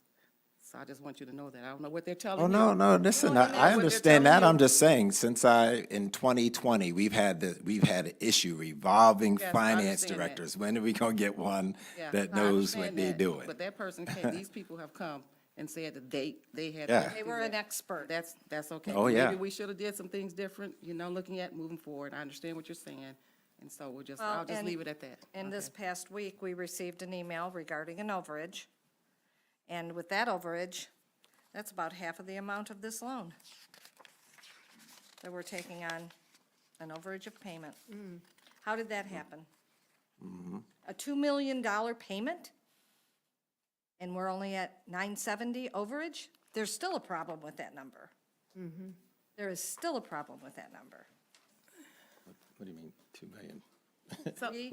We paid, Oh, ORS, yeah. well, wait. We paid yeah. ORS $2,367,481 in 2 weeks. Okay? That should be enough for 100 payments at $25,000 roughly a paycheck. Okay, and let me add to that. And now you're saying we're only $970,000 in overage. Where'd the other 1.4 million go? I'm no Exactly. mathematician, and I don't carry that accounting hat, but I know numbers. And to add to that, so that we as a board know, whenever there's a payroll, there's ORS. Any financial person knows that. At There- 20 They there- sh- there- they every should, finan- and- No, No, No, not I'm saying they should. Not should. Not No, with no, the no, should. no. Not with the kind They should. of, what we were paying and looking for in the job description, you know that coming to the table. Right, There's exactly. no ifs, ands, and buts about that. And I'll say that for There's calculated by the checks cut for computer. taxes, ORS, benefits, Well, and I'm not, you don't payroll. hear, see me disagreeing with that. All I'm saying to you is, this is going on for a long time, so if No, we're it hasn't. isolating This it. occurred in March and April. No, all this started in February. February, February, So Two you- payments. February, Here's the dates. right, February. Okay. Oh, I'm very aware. Okay. February. Point of order. Madam President, And that was a different that was, We- you but already the know. Finance If we're Committee- gonna say it. I'll say this much, the Finance Committee, we are going to try to meet. We got something out where we're gonna sit down and have those conversations, come back to the board with some things, and hopefully we'll pan some things out. Okay, that's all I can say right now, but we are going to meet. Thank you. All right, thank you. I have a question, Madam President. So in this, first of all, it says, point number 5, the superintendent or business manager is authorized, ... Who is the business manager? Yes. Would be Jewel Claire and Maria Gitstinger, both. They're both doing those duties. Maria is really the one that's in charge, Okay, so, not superintendent. It's not my expertise. okay, so here's, so when we had, okay, so we are here now, less than 60 days after we sat here hearing that this would not be necessary. And we were told that by someone who we were assured was an expert. We can't change it. However, it is vital that the Board of Education have a role in approving who is in these positions, instead of just being told, because ultimately, we're the ones responsible, and we keep hearing all this turnover. Yeah, but it's gonna keep happening. We don't have a clue what's going on with finance. And by contract, by your contract, it states in there that every single public meeting, regular meeting, the finance person, whoever is in that, is supposed to be giving a finance report to the board. We have not had one yet. We had a budget hearing that Wasn't a budget. was horrible, because we didn't even get the papers till late Friday, and then we were told, don't submit questions on the weekend. But we have to be able to communicate with the finance director, and even now, we have Ms. Claire. So we had a meeting on July 10th. That was our last board meeting, July 10th. We were not told about Ms. Claire then, an open meeting where we would have transparency, but the check register shows on July 11th, the next day, a $2,500 check written. 3 days later, a $3,000-some check. It's not about the money. It's about why aren't we told? Where are these contracts? Every time somebody's brought in, oh, but there's no contract. But school districts operate on contracts. It's to keep everybody safe, to keep everybody transparent, to keep the parameters very clear. So now we have Jewel, Claire, and Maria. We don't have anybody. We don't have anybody until we have a contract presented to the board and approved with the amounts we're paying and the expectations that are set in exchange for the compensation. We are in a position where we need to identify a finance director, whether it's a consultant or an employee. But just all this arbitrary stuff, this is perpetuating the ongoing, we don't know what's going on and we're all just pointing fingers. I'm not going to say anything. Does that require me to say So, something? Madam President, I'm requesting on the record that a contract for finance director, the duties of finance director, and the duties of business manager be presented to the Board of Education with the hours, the duties, and the compensation. Why don't we have a special meeting for that? So it can be done sooner than later. That's fine, but Nobody in the wants to org sit chart out that for we 2 weeks. received, we have 2 directors of finance. No, there aren't. Okay. There aren't. You have 2 people that arguably we have to. Well- Nobody is, listen here. I don't even want to say this, so I'm just be quiet. We're Just not be quiet. nitpicking, okay? I but didn't say that you were. No, I just just want said, to get I'm telling on myself, forward just to be momentum. quiet. Well, Madam President, I think that we should have a special meeting where we can just look specifically at these issues because there's a lot of information. When I looked at the information, the org chart, my head just went swimming all over the place. Because, in terms of, what an org chart should stipulate, should say versus what is actually was on there is 2 different messages, okay? So that was a communication type thing versus an organizational structure. I mean, and I have my reasons why. I'm not going to go into it now because this is not the time for it. I think we need a special meeting in terms of something that the board can agree with the preliminary, I'm going to say preliminary, org chart that we can work together with what the administration present to the board. I think it needs to be some things clarified. I'm not going to say done, but normally in the org chart, when you have a vacancy, particularly in key positions, you have that position open with the last salary there, and if it's any consultings or whatever, that's a note saying those individuals will be supporting that until that position is hired. They usually are not part of the organizational structure, but I don't know what the rationale was, and so I didn't ask all the questions or send anything. I said I figured we'll have a different time into addressing that. I think we should have that. Why we need a board And it needs to be done sooner than later because school is about to start. And so we don't want to go into the year with not being clear on the structure of the district. So if we look at the page that's after this, the noted numbers and then the rationale, on the attachment, which is going to the it's a form for the Department of Education, it shows the name of Marie Kitzinger, title business manager. Where's that? Where is it? It's the following sheet after the number. Well, the way the org chart was laid out, she's the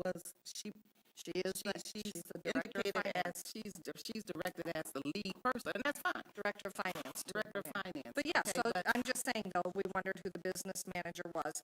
If you read the next page, it clearly states Marie Kitzinger, business manager. Well, and I really have some, because I do have some concerns about, and again, in a special meeting, I'll be able to, I have some concerns, I really do, particularly with one of the individuals that's being identified. Correct. And it has to do with not the expertise of the person, whatever, it's just some clarification in terms of what makes it any different versus when they exited from the district and coming back. The confidence, I'm questioning the confidence in terms of the person being. Duly noted, we want to limit that conversation. So what I'm hearing is that we need to get a special meeting that we will go over the contracts in the finance department. Yes, The org chart and the finance yes, department. We're here at the table.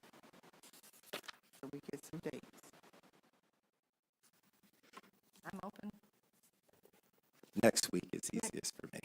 What, Easiest for me next next week. is- Monday? No, next week Yeah, is easiest. what Monday works? Doesn't Next matter Monday? that. Let me check my calendar, I should be open.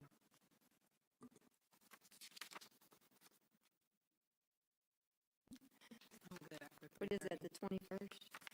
Next Monday is the 21st, so we're looking at the 21st. They take Monday, just another day. We'll just take the next day. Finance meeting. Yeah, we were thinking, we had Monday, we had open Monday, Tuesday, and Wednesday after 3:30, but whatever day we take for this, we will just meet after the other days, other 2 days. So Monday? Will that notice be sent out to the board so we could call in and listen? Yeah, once we get the date identified, then the rest of the board members will be notified. Can we work on this date and then we can move to the, Well, they asked the question, most certainly. No, I was just saying, because we put it out for the Monday, Tuesday. I said I'm available after 3:30, Monday, Tuesday, Wednesday. So whatever date we pick will be opposite. So that's all for clarification. So Monday work? Not Monday? Thursday. Monday? Monday. I'm not available after Wednesday. So Monday the 21st. And can we have Ms. Jinsinger here? So we can ask finance questions? That would be the goal. Yeah. I mean, I'll text her, certainly, or email her. But we should probably get another date then, too. So we Beside move to that. Tuesday. Then Tuesday, 6 o'clock.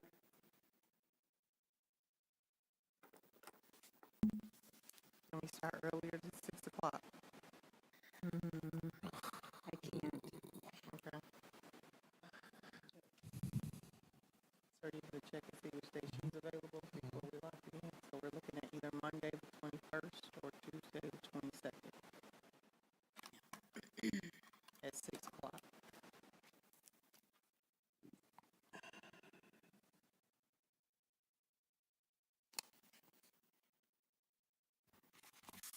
So we're just waiting on confirmation to get for that, and then we can be able to get that posted and all that stuff for the special meeting. You text her. Thanks, E. So did I. Thank you, Eve.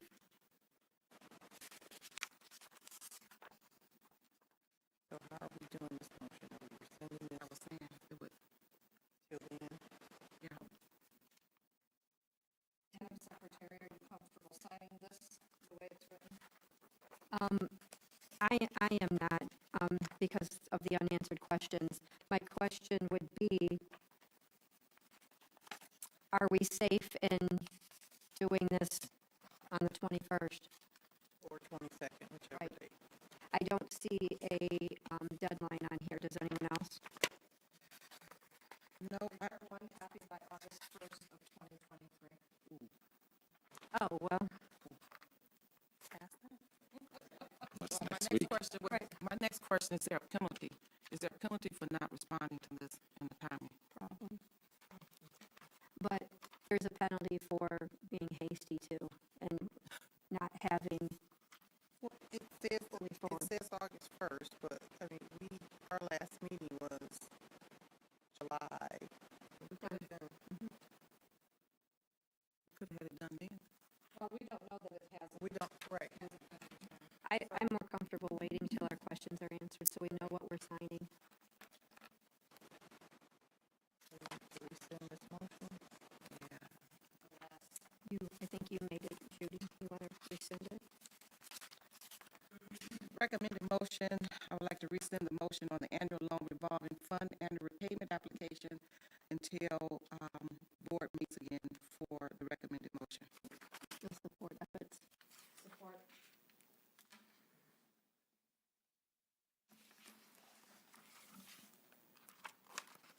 All in favor? You gotta do a vote? Sorry about that. Nancy. Do all in favor? Aye. Those opposed? Aye. Motion carries. Now, who would like to work on that agenda? This is not my special meeting. Special meeting? Are we having a special meeting Monday? Okay. No, it's like, Work on the agenda. I'm like, I don't know what the issues like. I boom, boom, boom, can- boom. That's what I'm saying. The agenda will just be to review the. loan Review this and approve finance contracts. and finance contracts, yeah. Two things, or three, two individuals and one woman. Sounds like a makings of a country song.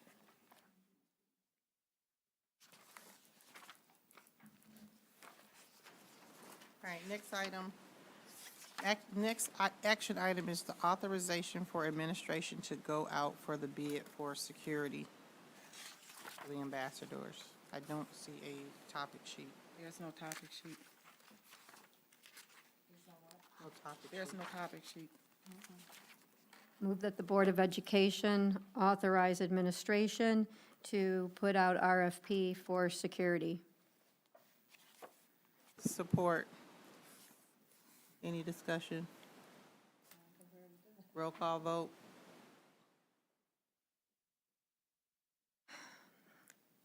Piles? No. Who supported? Lester? Lester. Davis? Yes. Evans? Yes. Kennard? Yes. Laster? No. Wester? Yes. Motion carries.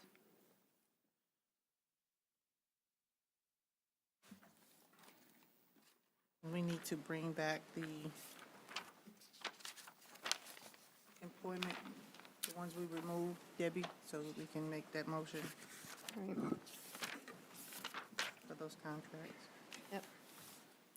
Move that the Board of Education approve the recommended motion to hire Eve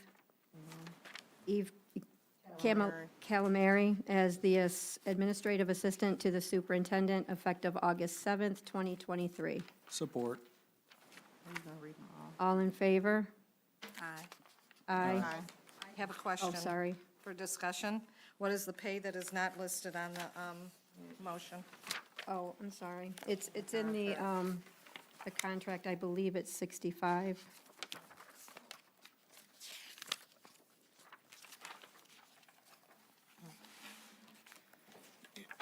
Yes, and it's general fund.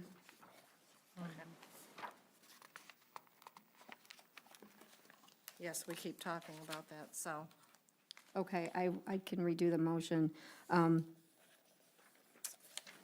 that the Board of Education approve the hiring of Eve Camilleri for administrative assistant to the superintendent effective August 7th. Salary $65,000 to be paid from general fund. Support.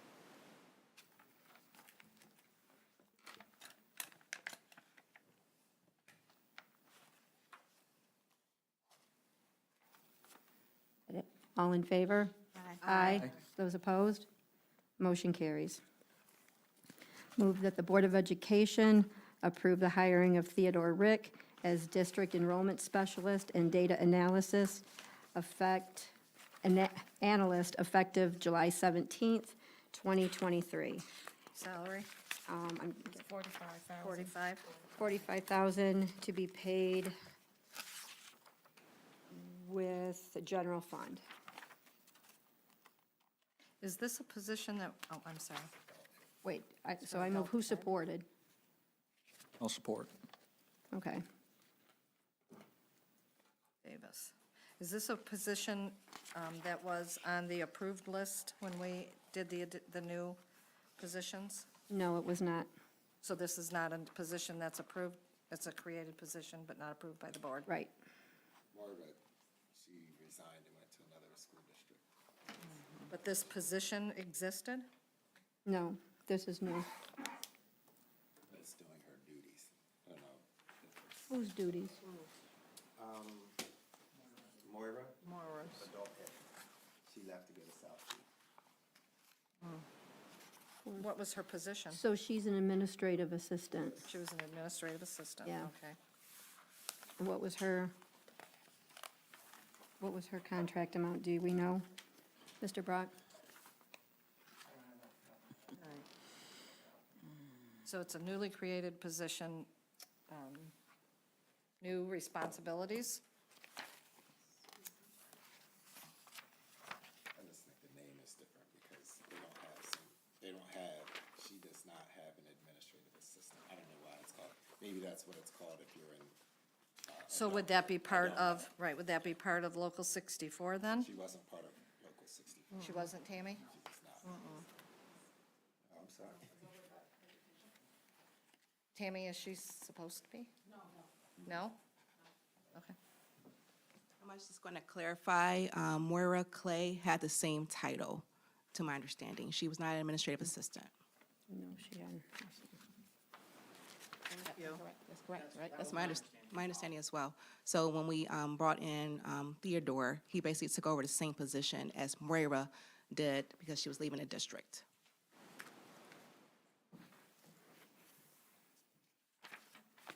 Thank you.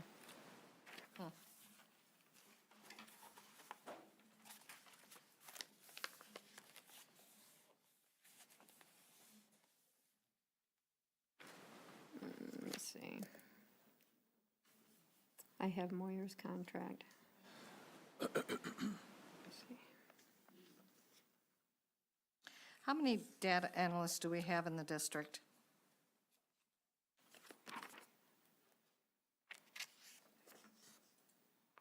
We have a data coach, we have Kathy Andrews, and we have this position, And what is Mr. Rourke's position? data coach. And, REA member. I'm sorry, REA. part of the REA. So Moira's contract, her title was Administrative Assistant for Adult / Alternative / Community Education. And when was that position, when was that from, Debbie? The last contract we approved last summer. So that's the title. The title?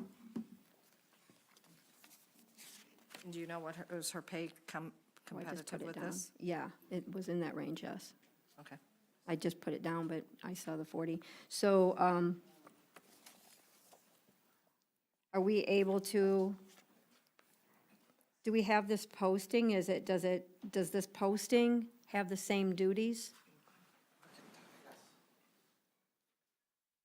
My understanding was that prior to whatever change that happened last year, that was her title. Correct. I don't know what happened or occurred last summer, Yeah. but doing the historical conversation, my understanding was this was the original title of the position. So, So all we have is contracts that are presented to us and then minutes. So again, this is why it's crucial that things follow the Legal. process of coming to the board, right? Because people can just change a title, but it doesn't change unless it happens by board vote.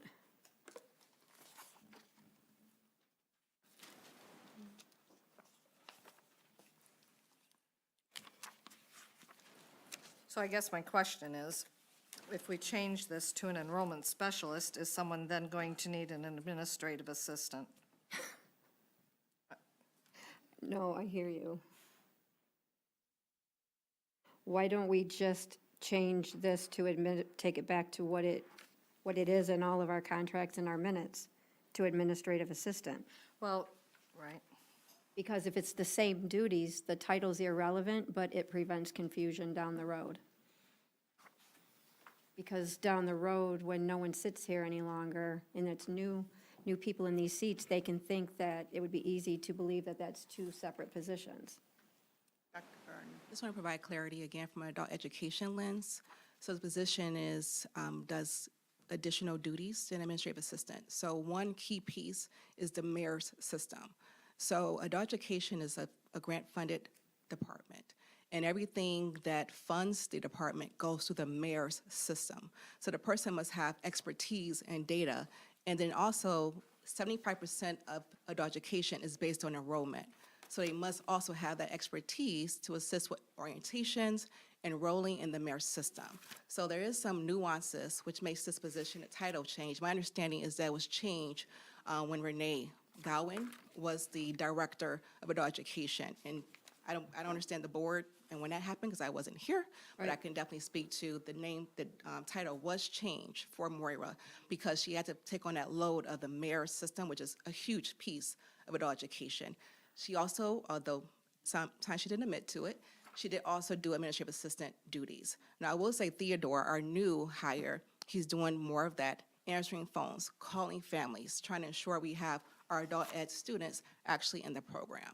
So I would say, based on the role and the requirement of adult education, it is a huge piece on data and enrollment.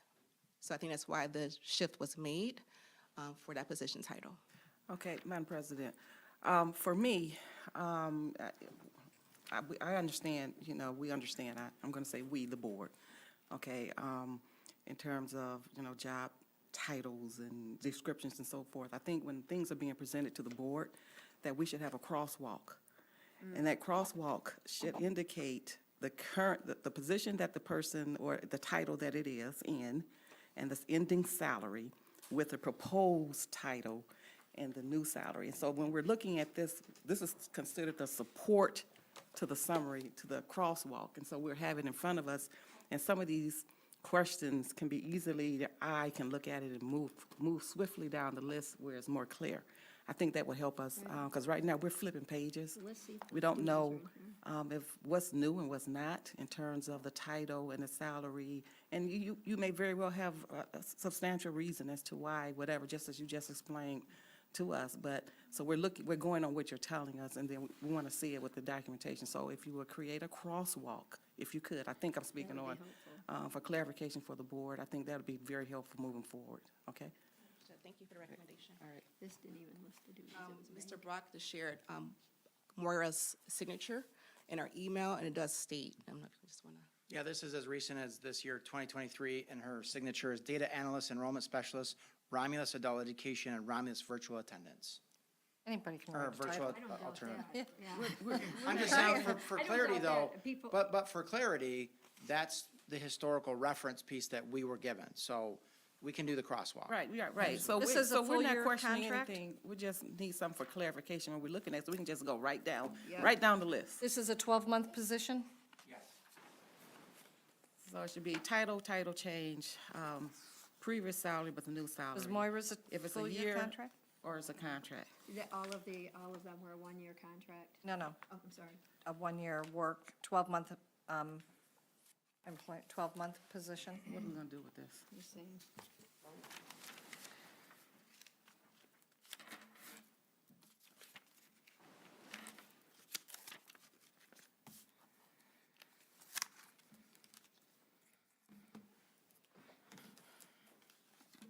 I didn't think RBLC was a 12-month position. But I mean, the salary's the same, and if it's a 12-month, then It's grant funded, grant correct? It's funded. grant funded. But the motion, general the motion funds. reads general fund, so that's another question. We were just told tonight it's grant funded, but the motion reads that it's general fund. So what is the source of funding for this position? This year, with the new organization chart, Wendy Gritchie, she is over adult education and RVLC now. That was a change. Before, she was only adult education. And so Theodore will be doing services for adult education and RVLC. That's where the general fund piece comes from. But there is a piece in Section 107 that is funding that position as well. So it's a two- split. It's a split, so it's two funding sources. That's my understanding. General funds, and what was the other source? Section 107, which is the adult education grant. So that's an indicator that also should be on that crosswalk, whether it's Funding general source. fund, right. The funding source. So, well, is there a new contract? This is relative to motion, but is there a new contract for Wendy now that she's doing both? I don't have that answer. She's in the RASA. Right, is she listed under both? Because we hired her as overseeing adult ed, but Dr. Gardner just shared that she's doing adult ed and RVLC. So we would need a new contract? And is that a new position within the RASA to do both positions? Not a new position, she's overseeing RVLC. The RVLC is a position within the contract. Okay. Decided as a cost savings to have her do some of those duties, oversee RVLC, as well as her adult ed position. Did her salary change? Or did she just take on extra duties? Per the approved contract.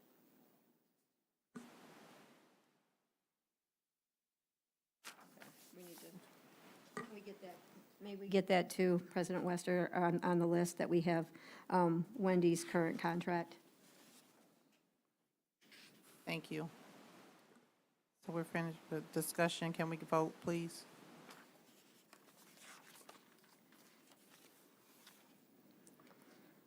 Evans,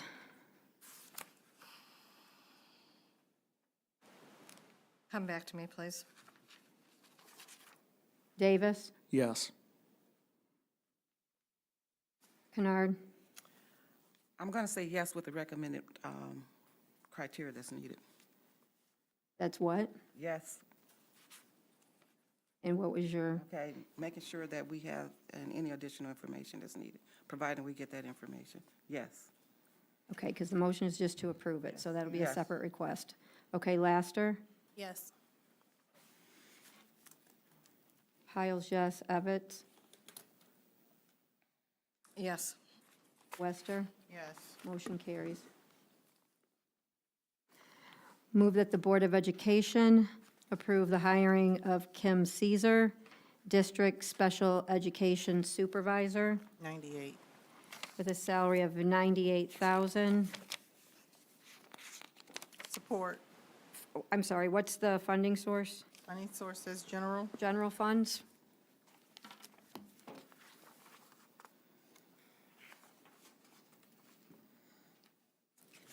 Okay, so when this was presented, I thought this was going to be a grant-funded position. When we received that, the update on May 22nd.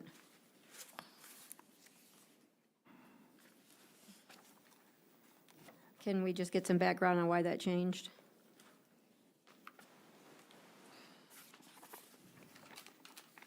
I don't believe this position was ever discussed as being a grant-level position. It wouldn't be something that we could fund out of a grant because it's supervisory. Okay. So I don't believe I presented it as a grant fund opportunity.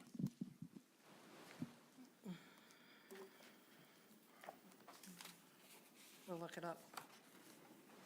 What, I'm sorry, what's the salary? 90? 98.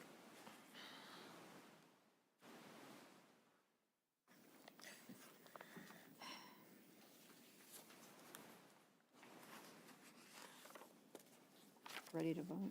Ready to vote? Piles, no. Kennard, No. Laster, Yes. Davis, Yes. Evans, No. Wester, Yes. motion fails.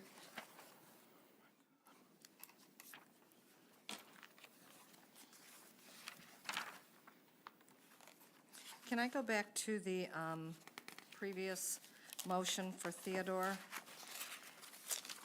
His contract was not signed.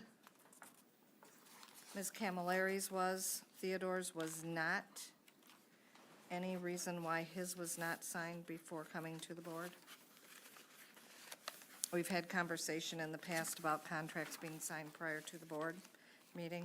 It should have been signed. It's not. Can we get a copy of that once it's signed, please? Thank you. Move that the Board of Education approve the recommended hire of Kelly Gardner, District Accounts Payable Specialist, with a salary of 52. 52. 52,000, general funds. Support. A question? This is an RCS employment, not contract, correct? No, this is contract. I mean, not collective bargaining, correct? No, I mean. An RCS employee, employment. yes. It's not a contract No. employee. No, Okay, thank you. you're welcome. So my question on this is, recently, we had somebody, we were combining accounts payable with bookkeeping, and now this is separate. Can we just get background on that decision, please?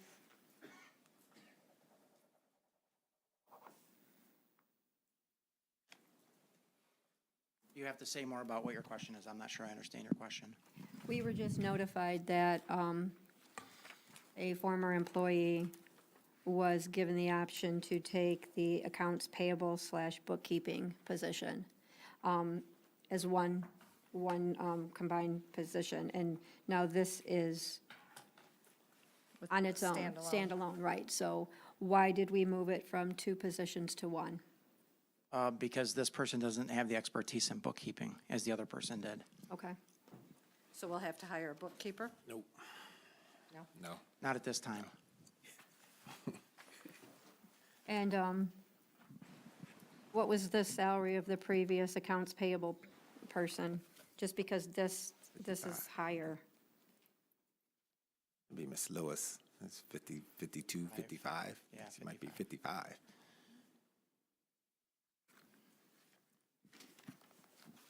So my question is, if it took some, if we had a bookkeeper in the past, we're not hiring a bookkeeper, who will do those tasks? So when we met with Maria and Joel, and we had Don Sovey as well, there was discussion about making some transitions. And we offered the other employee, as you know, and I shared with you, we offered her an opportunity to be the bookkeeper in AP. And the question was, if she doesn't take it, who would do it? And the two said that they are more than capable. That would be Maria and Joel, and a third accounts payable, that between them, they could accomplish that. That was what was stated. Well,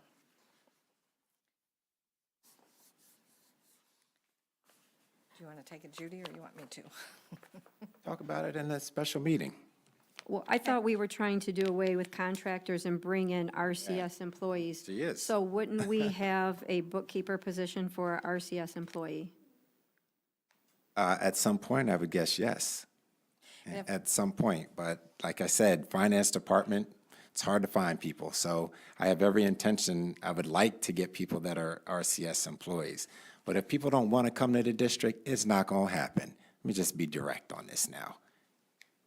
People are wanting to come. Sometimes, That's what okay, Mr. yeah. Brock reported They tonight. do. They're And then they excited. watch video, and then they don't. So if you want to put it Well, Mr. out there, I'll Brock put said it they're out there excited. too. Yes, he did say they're excited, but we also said there are things that happen in the district where people, for instance, you hire somebody and then you say you deny their contract. That doesn't help. Okay? Wasn't That just- signed, it's not a Well, contract. I'm not even talking about Okay, him. so I'm the not talking problem, about though, him. the problem is, I'll talk the about him. problem isn't that the board denies the contract. The problem is that administration is refusing to adhere to policy, which requires the contracts to come to the board first. And we've had lots of conversations about this, and to this day, we have policy posted that is not our policy, and we all know that. So, yes, this is unfortunate, and it's horrible, but it is not because we're doing our job. It's because policy isn't followed. That wasn't what I was stating. You just said that he I'm- said, and I said yes. Yes, Okay? I know. But if we're going to talk about, But you I said don't want to do it at the it's table, but bad- if you want to, we It's bad when can. the board Order. denies We the can. contract. Okay, we can. Madam President, to the board members, that traditionally, a person, accounts payable specialist, they can perform bookkeeping responsibilities. Right. Right, exactly. They should be traditionally in accounting, should be able to do bookkeeping, so that should not be a focus on. And that's why they said Bookkeeping. between the three of them that they would be able to get that accomplished. I did not suspect that Ms. Claire or Ms. Gistinger truly would do that. It's like me being an administrative assistant, not going to happen, but I do answer the phones. Yeah. So that's just a part of a position of an accounts payable or accounts payable person. Anybody in accounting should be able to do, could do bookkeeping. But he said she can't. Should. They should. Yes, they should. Roll call vote. Kennard, Yes. Evans,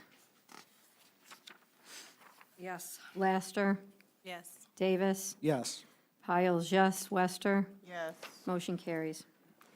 Move that the Board of Education approve the hiring of Layla Dunn, supervisor for the Romulus Early Childhood Center, effective August 4th, 2023. If someone has that salary.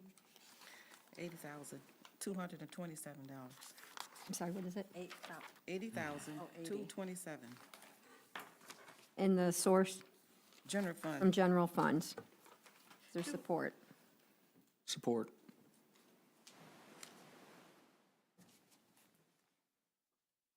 Can I ask a question? Do we get any type of special funding for the RECC for their leaders, for their administrators? Or is it always out of general fund? Because I know it's a separate entity type. To my knowledge, it's general fund. I don't know any special, Yeah, I wasn't- special funds for that, to my knowledge. But again, that's kind of not in my thing. Okay.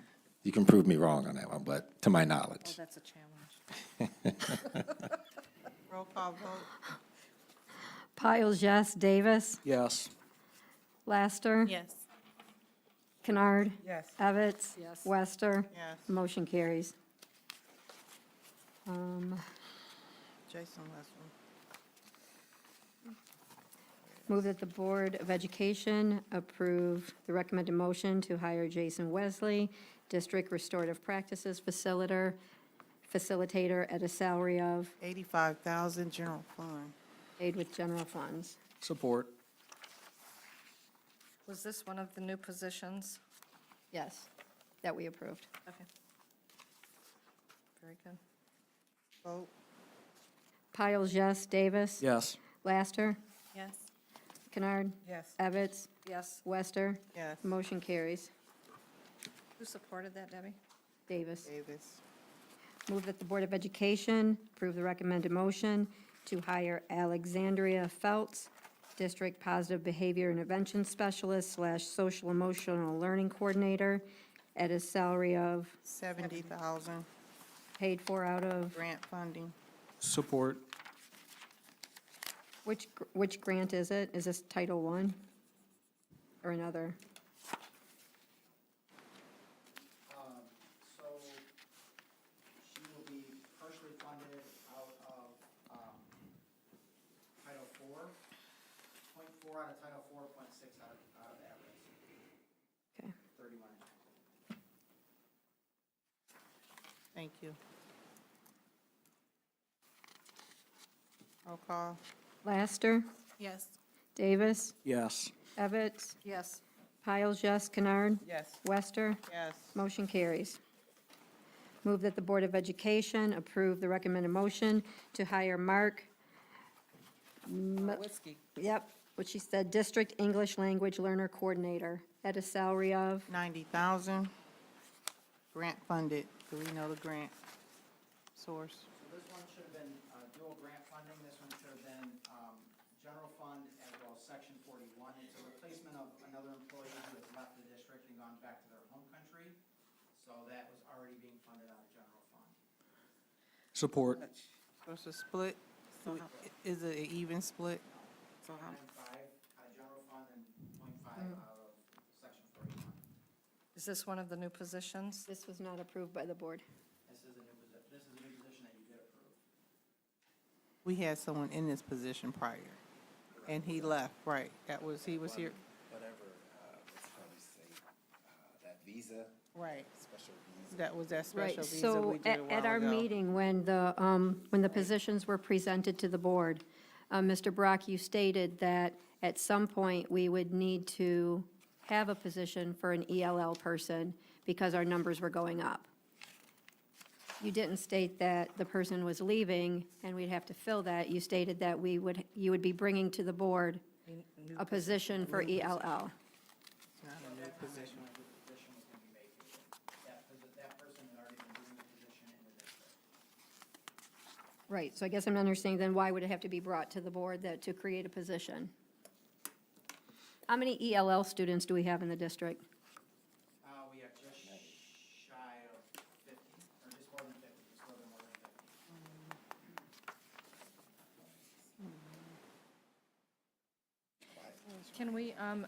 Can we use, what's the dollar figure associated to this, 90? 90,000, Doesn't RISA offer those services? yes. Not anymore. We started, Part of my presentation, right, they're delegating those back to the districts. Yeah. And 90K, is this part of RASA or the REA? I'm sorry? I said he's a coordinator. Oh, it's a coordinator.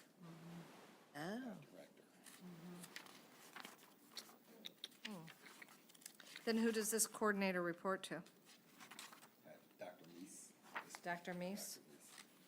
Okay. And then do they have people reporting to them? Where's the hierarchy? Sure. Yes. Good evening, Good evening. Board. Good evening.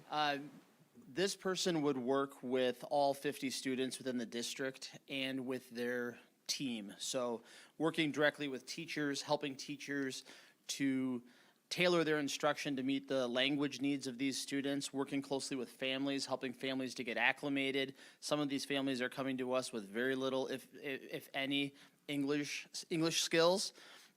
This position is, as Mr. Brock said, we did have somebody in this position.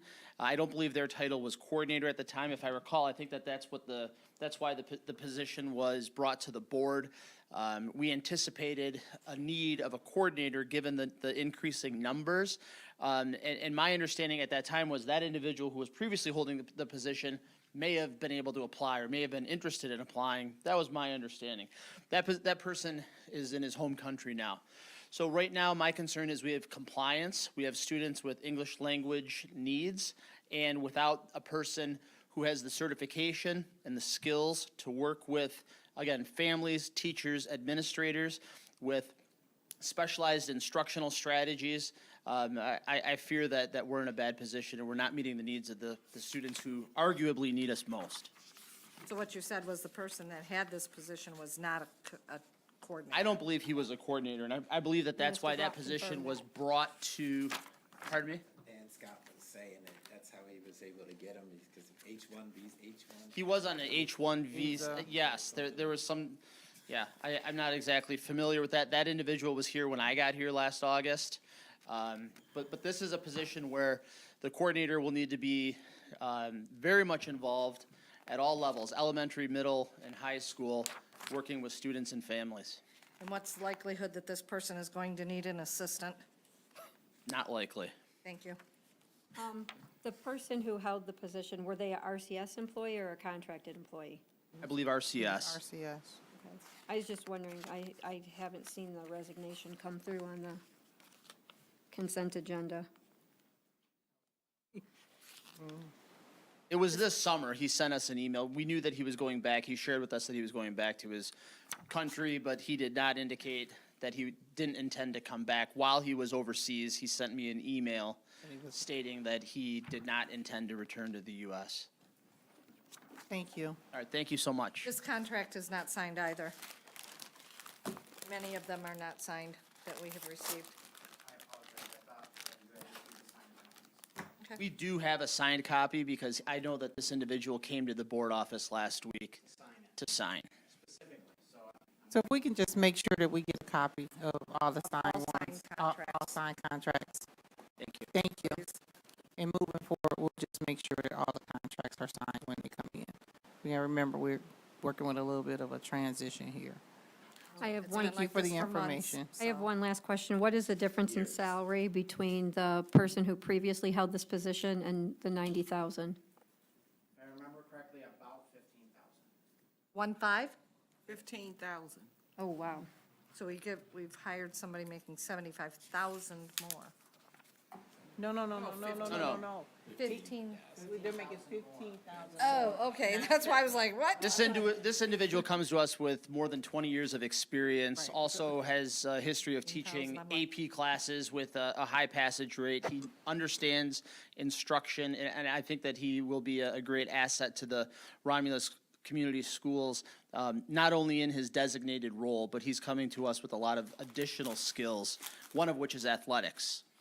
Okay. So he has other interests and wants to be deeply involved in the community. Thank you. So will this person, because our ELL students are divided all across the district, He goes all across the district. I'm sorry? Yeah, so, I mean, we've got, I think, less than 10 in each elementary building, and then not high numbers in secondary. So will this person be spending the majority of their time with elementary students? This person will spend their time in a way that makes the most sense to strategically use his skills. Okay. The previous person was housed out of the high school, but in working with Mr. Maluski, upon approval, he and I will work together to determine a schedule and where he should be in terms of a home base. But we will utilize his time wisely. And this coordinator position does not fall into the RAZA or anything like that, right? They don't have coordinator positions in No. RAZA? Okay. Very rarely we're going to add to RASA.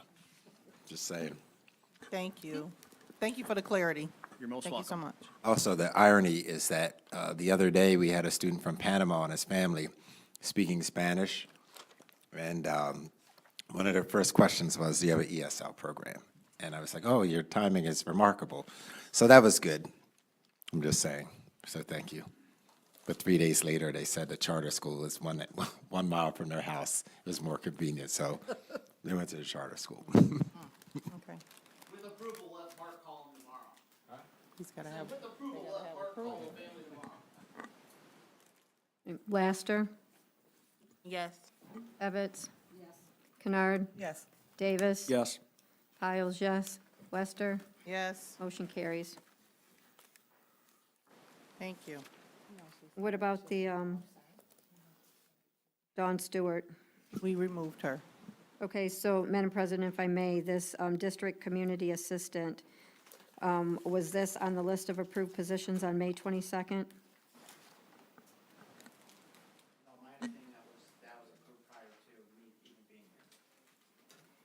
A district community assistant? Yes. It's been posted before I was here. Who had that? That job doesn't exist, and it doesn't exist now. That's the point. We've taken it, I've removed it. We're not putting it back on. Well, no, Yeah. okay, wait a minute, no. You said that she turned down the job.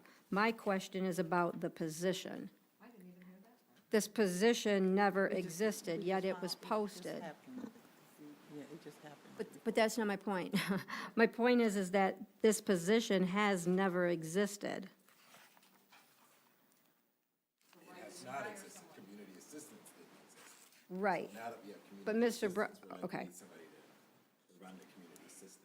So it would have been a new program, yes, a new position. So Right. moving forward, I get it, but do you see the confusion? As Mr. Brock just stated, oh, no, that was a position we already had, like before me. And you're saying it never existed, which you're accurate, it never existed. But again, if we could just bring new positions to the board for approval, along with the salaries, along with where they're falling in the budget, so we can have an understanding of finances. Crosswalk. Thank you. Report of the super, we did that. I'm on this thing going backwards. Report of the Director of Teaching, Learning, and Professional Development, Dr. Gardner. I need to say something before. So just a, So this Dawn Stewart is No. Correct, correct. Before you go, this is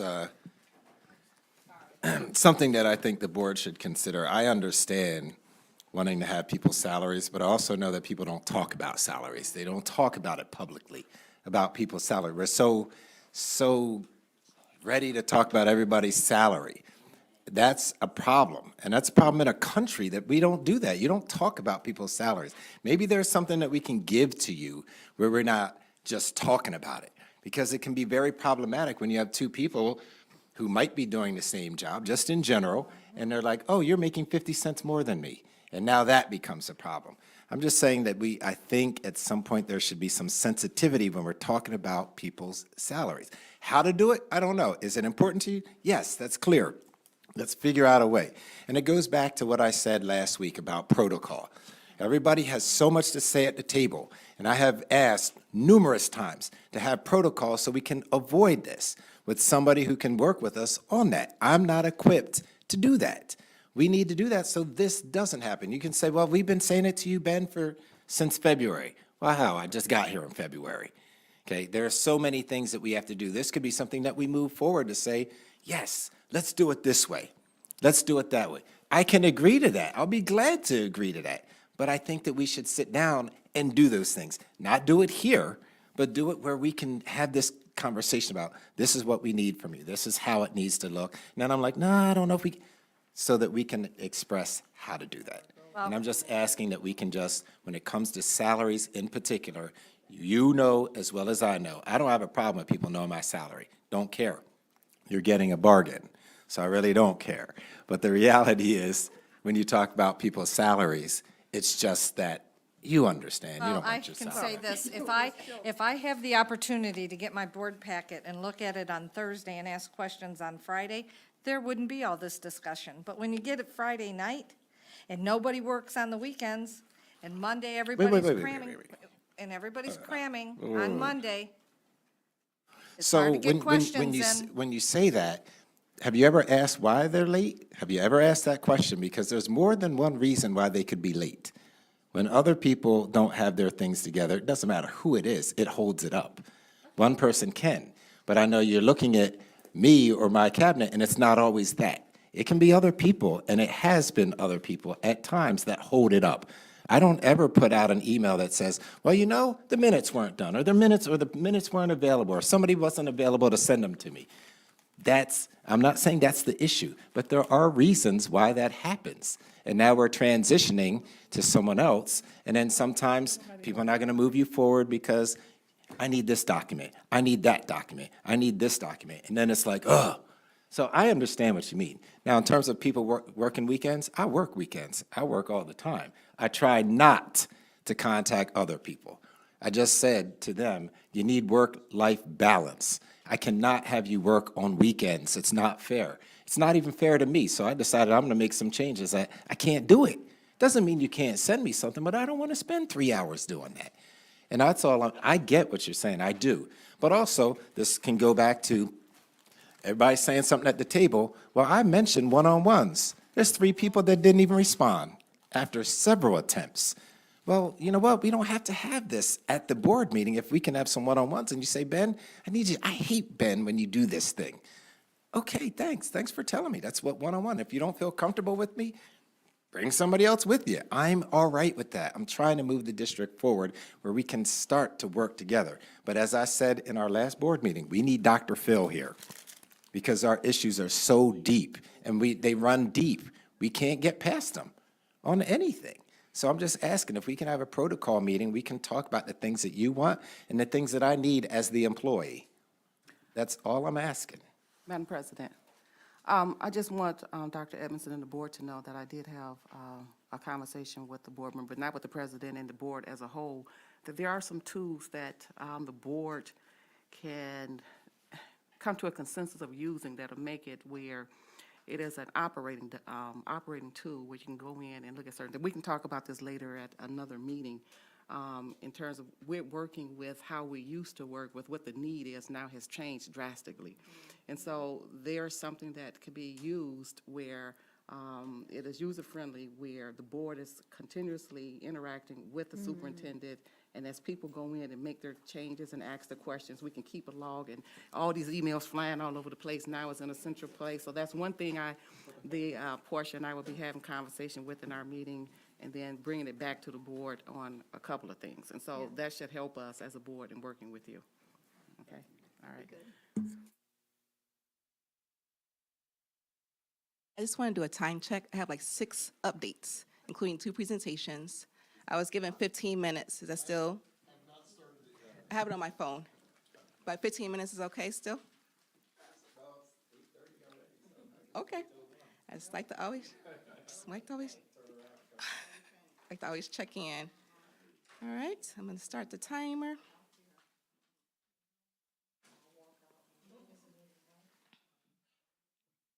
All righty, so I'm going to start first by giving you folders on behalf of the Teaching, Learning, and Professional Development Department.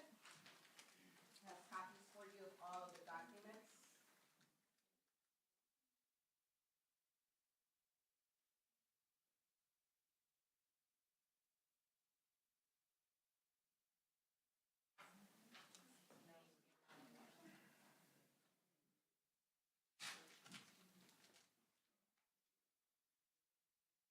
Okay, so I'm going to start with the Section 98B school goals presentation, the formal presentation.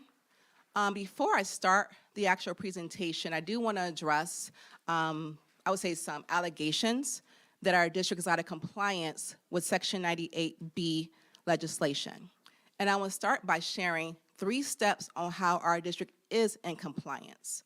Step 1, the RCS Section 98 goals were presented in the board packet on June 26th, where the deadline was June 30th. That's the first step.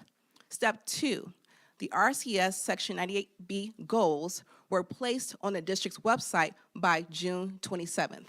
Again, deadline June 30th. And step 3, the RCS Section 98B goals were uploaded to GEMS mayor's system. There's no deadline requirement. Those are the 3 things that we're required to do for the 98B legislation, and those were completed. So I want to first address that, because I know it's been emails, by at least one board member, saying that we're out of compliance. So I just want to start there. I'll now turn to the formal presentation.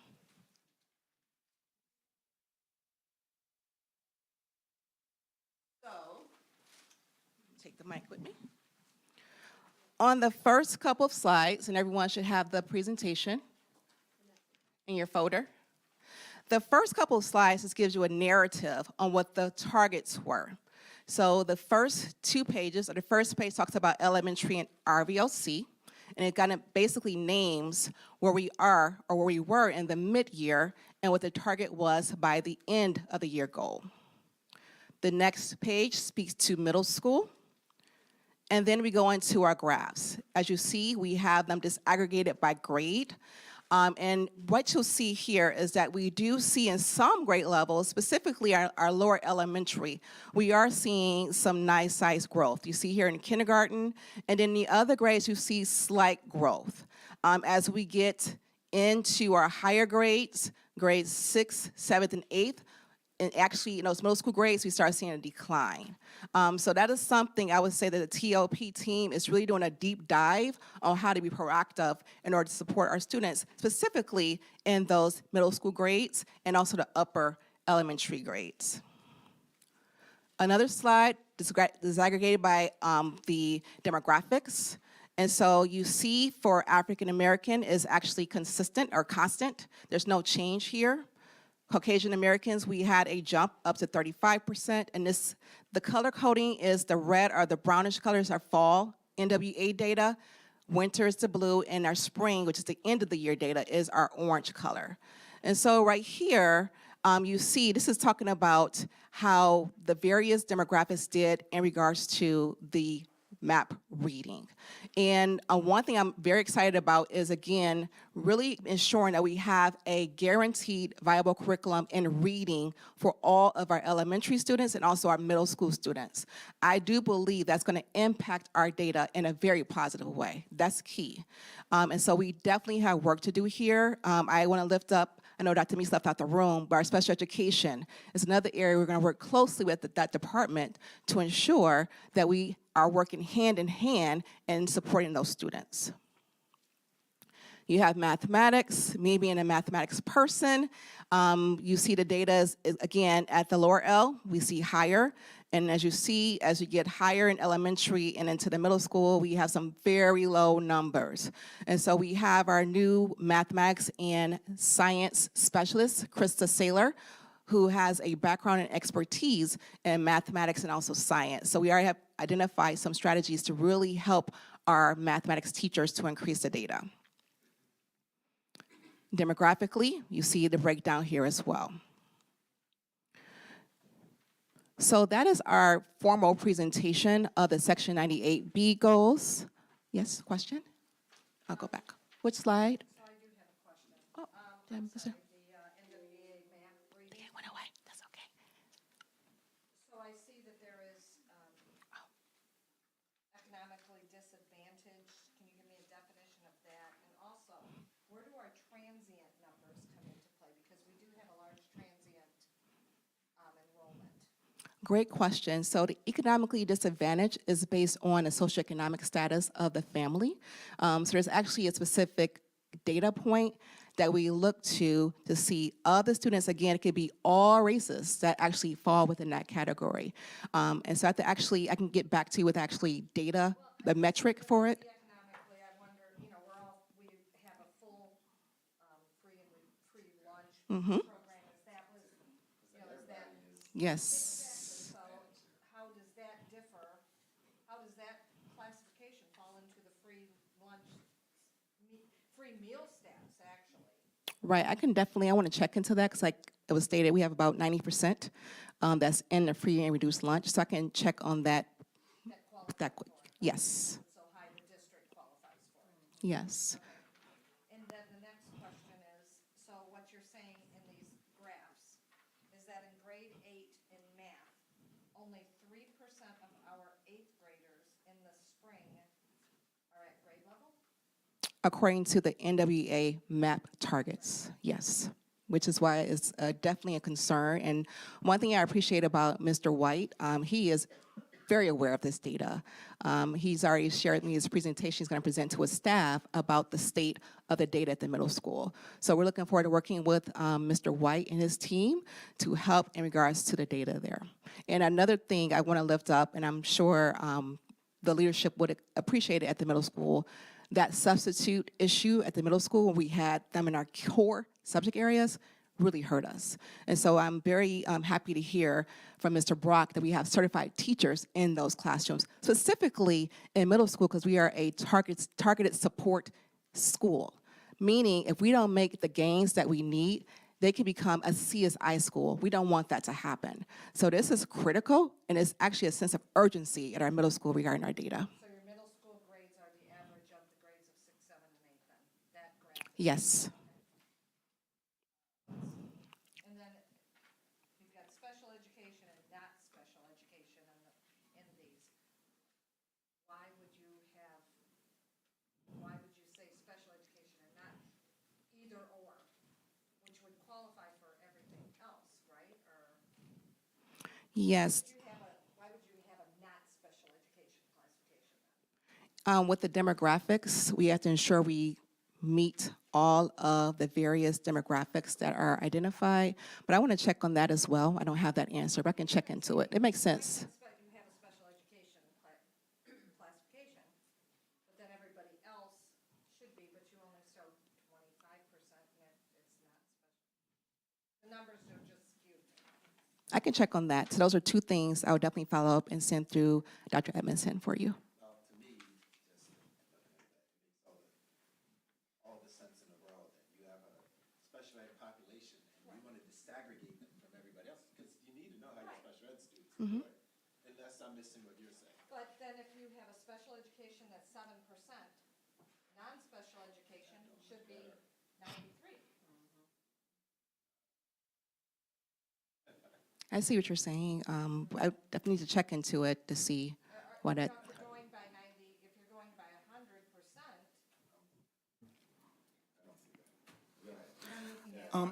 Well,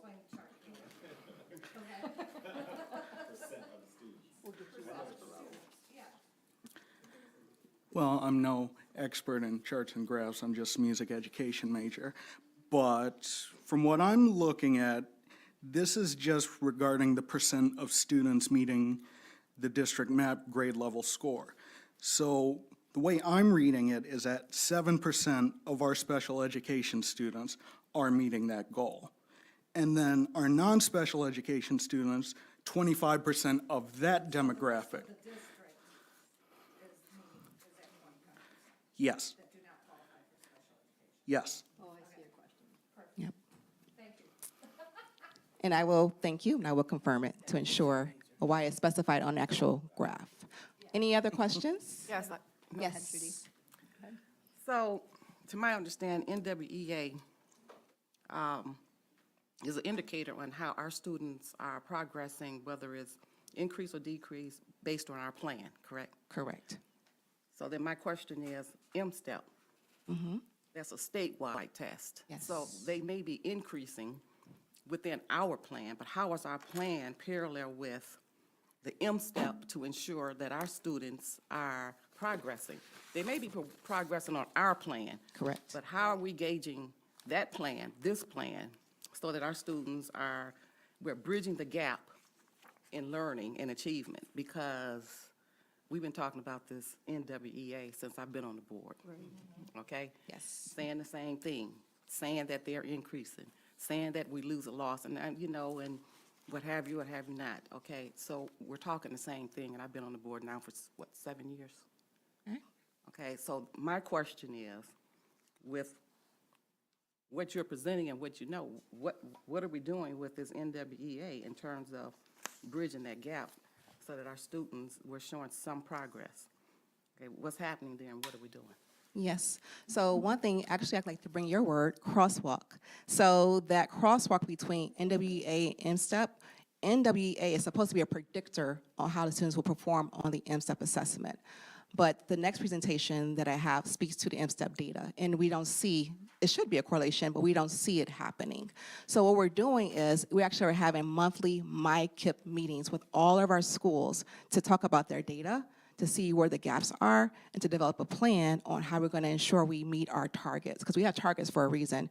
And being a partnership district, we must meet those targets in order to get off the list, and also to ensure our students actually get what they need in regards to the information and the content. So I would say right now, we're doing a really deep dive into the data. So each school, number one, knows their data, knows why the data is the way it is, and what strategies they need to put in place for their school specifically. It's not cookie cutter.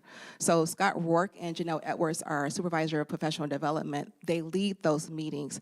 And what we have done, I think, is a shift. We're holding our schools accountable. So each school presents, okay, here's our data. This is our gap analysis on why we are here, and these are the 1, 2, 3 steps to ensure that we're gonna meet our targets. This is how we're monitoring. That key piece is monitoring. So like a school improvement plan, you can put targets and plans in place all day long, but if you don't monitor and adjust, you're not gonna see the movement. So I think that's what we're really focusing on this year. Okay, and so I'm glad you said accountability, because my next question is accountability and in terms of how is this going to be implemented in performance evaluation? Your favorite. Okay? Yes. There are districts who use that in their platform, okay, when they're doing that. So I don't know what the discussions have been. We haven't had that as a board, and so that was my next thing, accountability and evaluation. How is that impacting? And well, even if it would be, and I know it's something we can't discuss or talk about now, but that was the first thing that came to my mind when you just said accountability. Yes. Couple of things, Trustee Evans, I agree with her on that about students that are transient. But my thought is this, and I don't think that we've done this here, maybe. I'd like to see students that have been here for 6 years, okay, all 6 years here versus students who are new, or 7 years, so you can get an idea, because oftentimes people blame the other kid. Oh, it's the new kids that come, when your students have been here 7 years and they don't know.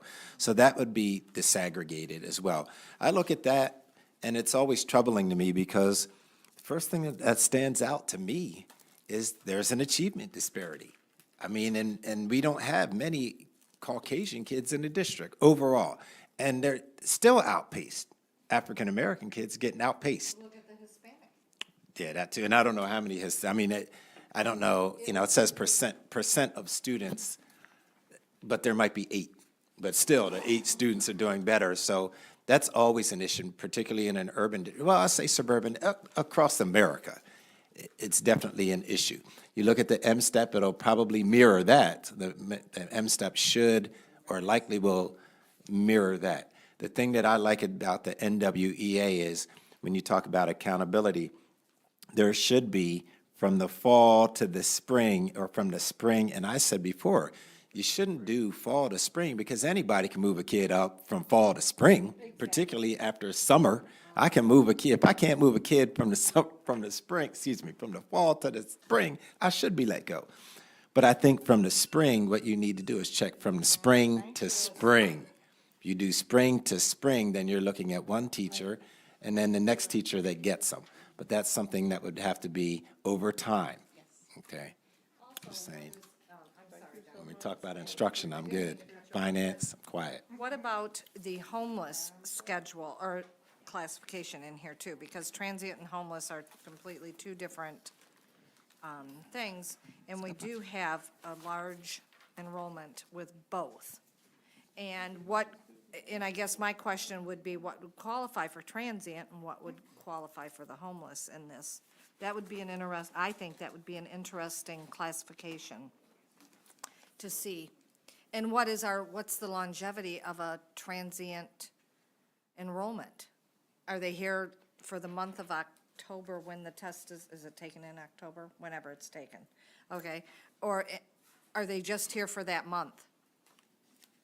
I'm taking notes on my phone. No, but you see what I'm saying? It could definitely affect, regardless of how it affects these numbers, it would be interesting to know those numbers. Thank you. I think I have 3 questions I have a that I put in my phone. Another question? Yeah, so, Yes.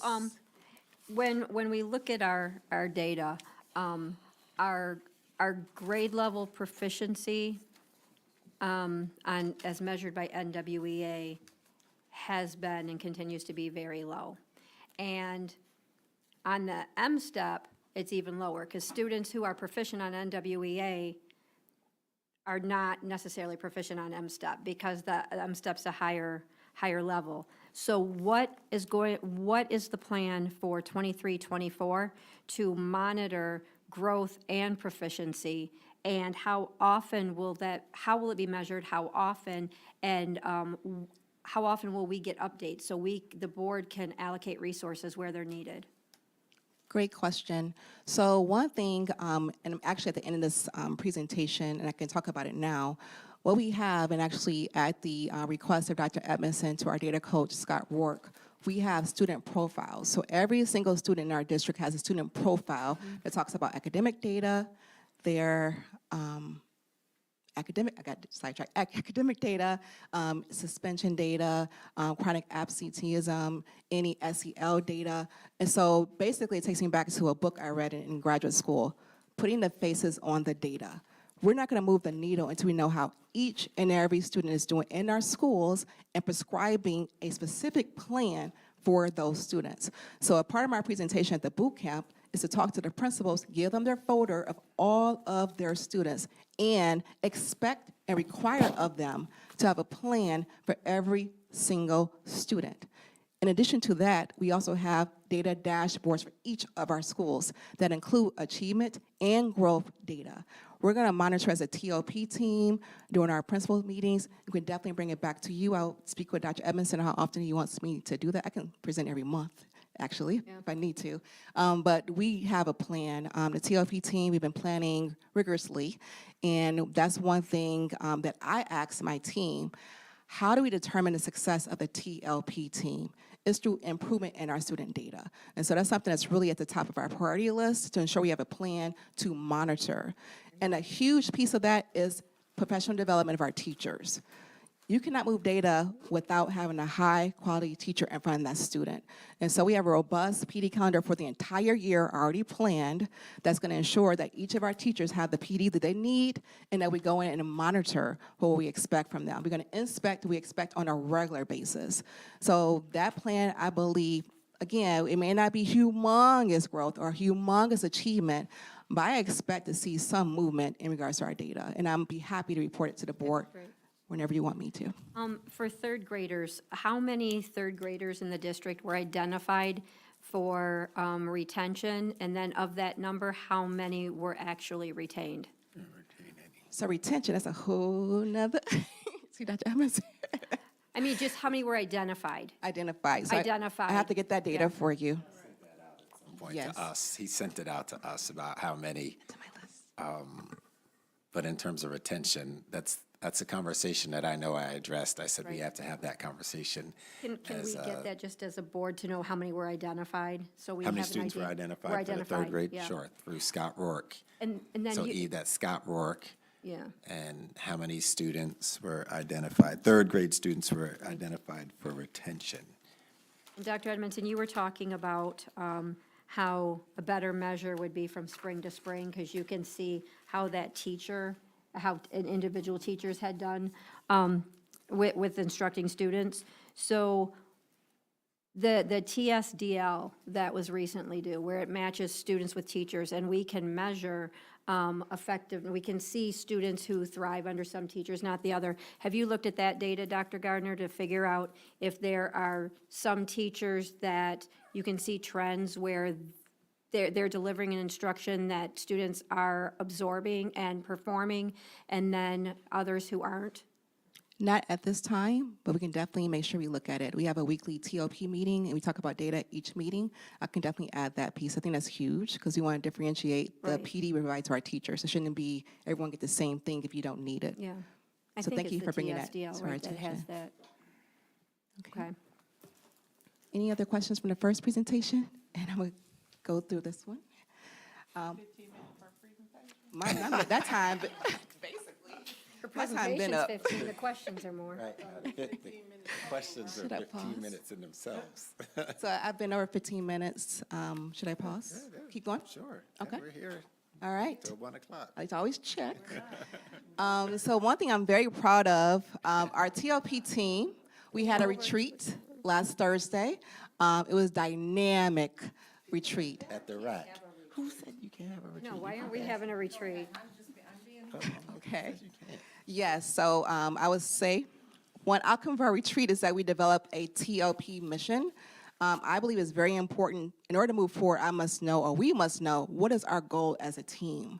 And so we tried a couple things, and collectively we came up with the TOP mission that we are dedicated to collaborate with and strengthen the instructional community within RCS as we strive to become a destination district. So everything that we do, again, we're not perfect, so I will say that, but everything that we do is going to be towards helping our district to become a destination district in order to build capacity in our teachers and our leaders to support our students. So we talked about this, actually, our NWE MAP achievement. Right here, it says percent of students meeting district MAP grade level score. And so right here, we have it elementary, we have our middle, and we have our high school. As you see, it kind of mirrors the last report I actually just presented to you.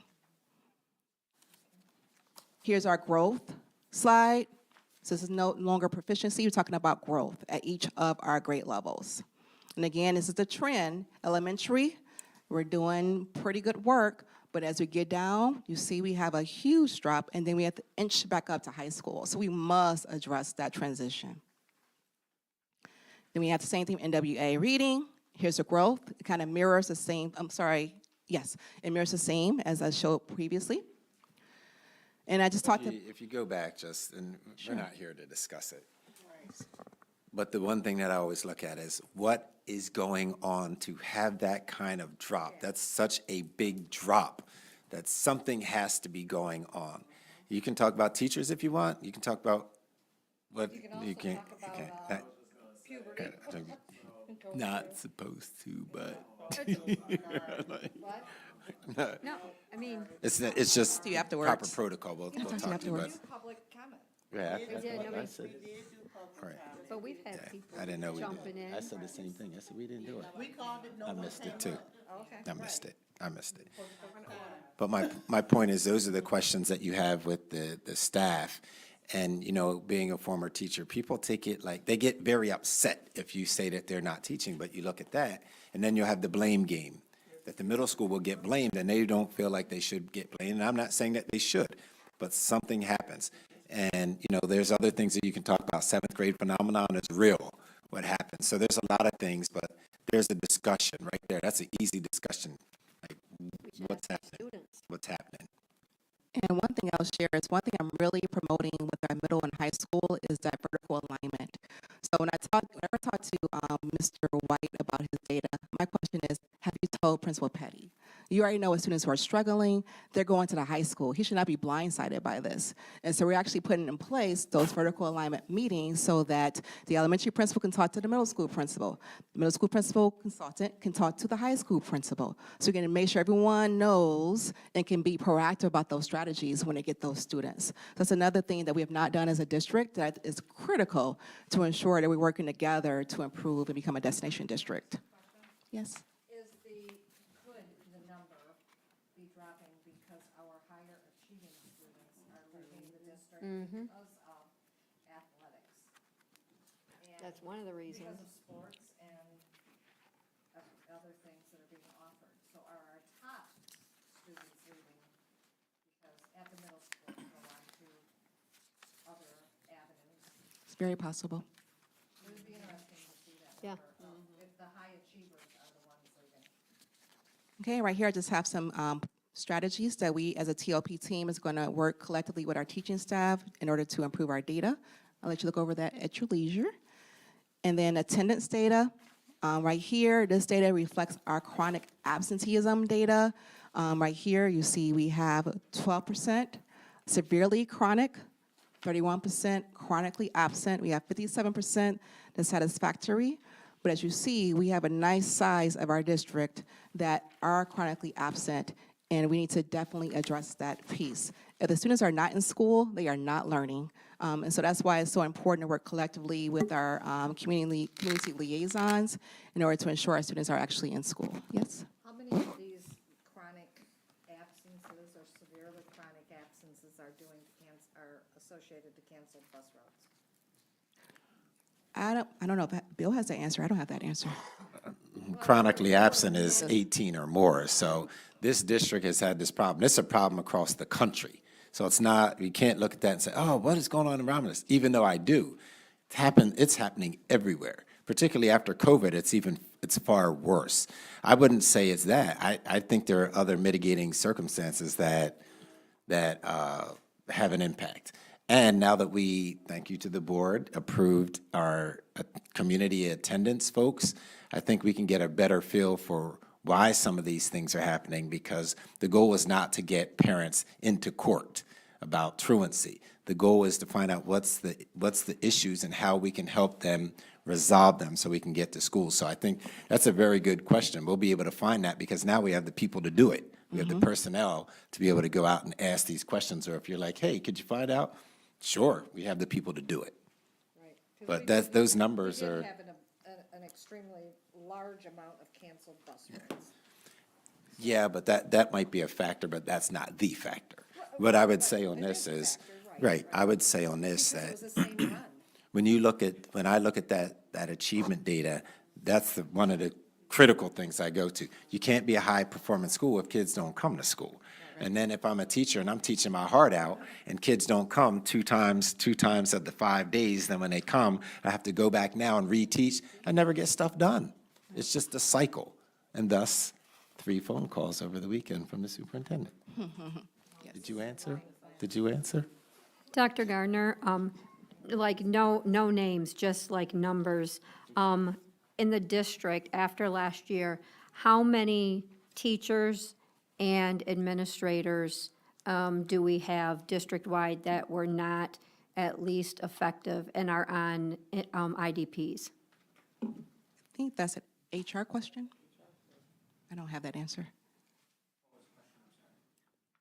As of last year, how teachers and principals, approximately how many were not effective in the district and have IDPs going into next year? All new teachers have an IDP or an EDP. All new teachers, anybody under 5 years. I have to look the number up. I don't have it in front of me. It's not many. Okay. Okay, I just have right here the actual data points for each school broken down for you. And again, you have this presentation. Next, behavior referrals. We have it by month. The powder blue color, 21, 22, and the red is 22, 23. You can see which months we had spikes, like May is always a hot month, even October. So this tells you, this is for our entire district. From each month where there's been an increase, we always, about January, we're like, okay, 7, we just want to make sure that we're reporting accurately as well. And then you see right here, we actually had a decrease in June. So that's your behavioral data. Graduation rate. So here's our graduation data. So 2021, 81%, 21, 22, 85%. And then this year, 89%. It may be increased due to any of our students who went to summer school and completed all the required credits, but I need to get that from Kathy Andrews. I do want to note between the 20 and 21, I would say it's comparing apples to apples, because both of those years, the requirement was 22 credits. Well, we dropped down this school year to 18 credits. So 21 and 22 compared to 22, 23 are not comparing apples to apples. So right here, we see this increase, but we cannot do a clear comparison to the previous year since it was a different requirement for graduation. Dr. Question Gardner. there? I'm Oh, go sorry. ahead. So on that, we did not drop to a 18 credit requirement. There was a motion brought to the board, I believe in, I don't know, end of 2022, beginning of 2023. We were provided with a small list of at-risk students, and we approved only for those students to have an 18 credit requirement, not district-wide. And then what happened was then a motion came to us for adult ed that said, it read, recommend a motion that we drop the credit requirements to 18 for adult ed because the rest of the district is 18, and that was a false statement. So the motion passed for adult ed, and the motion passed for that small list of at-risk seniors, students. right? Yes, but the district, this Board of Education has never voted to lower our graduation requirement from 22 to 18. We are still at 22. That may be another special meeting or another meeting to discuss that, because I think there's definitely a lack of I can clarity send and I can send alignment. the minutes and motions for that, because I know it keeps coming up at this table, and we bring it up, and we all know how we voted. And we Exactly. say it, and it's dismissed, and we keep hearing, and we don't want to be the district We that has wanted to help- 18 credit, yes. We wanted to help seniors be able to graduate. I'll make a note of that, to revisit that again. Okay. I did want to add, I know it was a question for one of our board members about RVLC. So we also include our RVLC high school graduation. Let me just get that down at 18 credits. Revisit. Okay. So here's the graduation rate data for RVLC. And lastly, I talked about this at the beginning of the meeting. Again, the student profiles we'll have for each student in our district. You see it has various demographics here, or various data metrics. We have MAP data for mathematics and reading. We also have our overall data. MSTEP data is a part of this as well. And so, again, it's very important to know each of our students and to differentiate our instruction and support based on their needs. And the student profile is going to assist our teachers and principals in doing so. And that's the end of that presentation. I think I'm taking my time and more some. So there are additional documents. If you want to look, let me first ask, should the board look over the documents? And if they have questions, I address it at the next meeting, or should I go through them in a presentation format today? I guess I want to make sure I'm clear on the direction. Should I just let you all go over them and you ask questions at the next meeting? So I'm gonna, I know that I was asked about the credits, and I continue, like I said, I don't know, okay, if it's 18 or if it's 20. I know what Secretary Piles has said. It could potentially be a problem if it's 23. And I don't know, I just don't know what to crack. 22. I don't, if it's 22, that can, I'm not saying it's going to be a problem, but if it was a problem before and you're just trying to get kids to 18, we have to have a lot of offerings to get to 22. You have to have a lot of offerings, elective offerings and other things to get kids 22. And I'm not certain that we have that to get kids to 22, based on what I see, based on the things that are not there at the high school, some of them that are not there. Okay? Again, if it's 22, I think that might be a problem. If it's 18, and I don't, you said it right. I'm not proud of 18. Why would, are you kidding me? Seriously, are you kidding me? But if you don't have the elective support, then you better be real and put it at 18. So is Or that it's what not we've gonna lost finish. as electives? No, I don't know what's lost. I'm just saying that usually it's electives. If you don't have enough electives, you need electives to be able to get them there. They're going to take their normal coursework to get to at least 16 to 18, but then you need those additional ones over the years to be able, Spanish 1, Spanish 2, Spanish 3, Spanish 4, plus all these other things, then you can get to 23, or 22. Otherwise, you're going to jam kids up where there's no way that they can get that If you 22. have a form of math, ELA, Keep going. history, science, social studies, a form of that, that's 5. 5 times 4 is 20 right there. Where'd you get? Where'd you get math? Math, science, English, history, social studies. English and, But social history, studies I mean, and, you could have like American, then senior year, you need government, you need. that's, so there's a right. You form gotta of have it. all those. That's There's what a I'm saying. form You of have to it. have all of those. You know. Yeah, Michigan Merit Curriculum. It's on MDE's website. But again, I mean, if we need to focus on bringing electives back, then let's know that and bring those back, because students will go elsewhere for them. And again, we don't want to say, well, we can't offer you anything, so we're lowering our requirement to 18. I get that, but also, if you want to have those extra things, you have to be a district that people want to come to. They're not going to come if they don't feel that there's something for them in it as an employee. And that's all I'm saying. There's no blame, but I'm not coming to a district that doesn't have their stuff together or whatever it is. So it's like a double-edged sword or knife that the two have to be working together. Okay, so I think it's worth looking at. If it's 18, like I said, if it's 22, potentially a problem for graduation, potentially. And again, I don't want 18.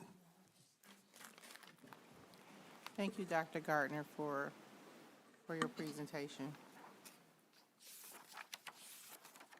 Next on the agenda is the report of the Director of Operations, Facilities, and Maintenance, Mr. Bill Garland.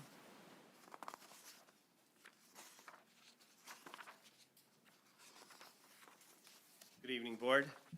Good evening. Very short report. We're going out for a RFP for HVACR. Thank you. This is the first time Bill only was up here for like 10 seconds. It wasn't even 10 seconds. That was fast, Bill. It took them longer to walk up and back. But thank you so much for that. We're going to go to the report of the Director of Special Services. Is there a motion for that? I'm sorry. Wait, is there a motion for that? I missed. I'm sorry. I overlooked. Is there? We need a motion for the report? rep? No, it's just. No, it was an FYI. So report to the Finance Department. I got a text back that said she's available Monday and Tuesday, either date, So Monday, She wants to meet twice. either day. So Monday or Tuesday. Monday. Dr. Maria Mississippi Gitstinger said she's it's available Monday or Monday Tuesday. So or what day would we Tuesday. like to lock in? Monday? Monday. Monday the 21st at 6 p.m. They're good for you, Judy. Better than Tuesday? You want, okay. Monday at 6 p.m. Madam Our President. Special meeting.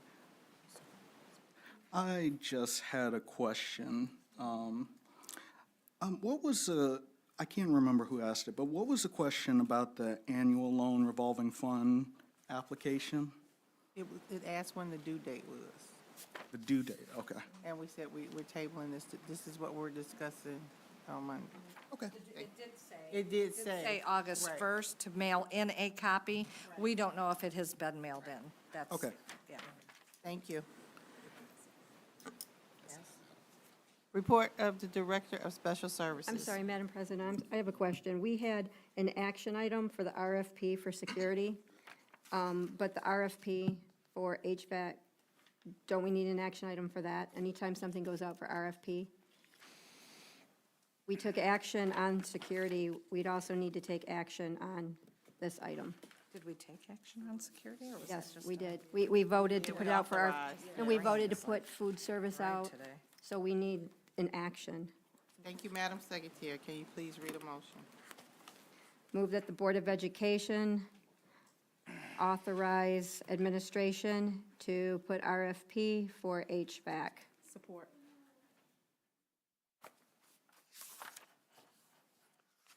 Vote. Piles, yes. Kennard? Yes. Davis? Yes. Laster? Yes. Evans? Yes. Wester? Yes. Motion carries. Now, the Director of Special Services, Dr. Neese. Thank you. Good evening, Board, once again.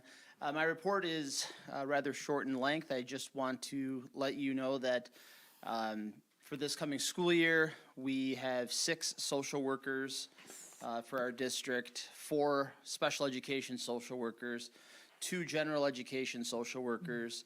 We interviewed somebody and made an offer to that person. She is reviewing another offer and will let us know tomorrow.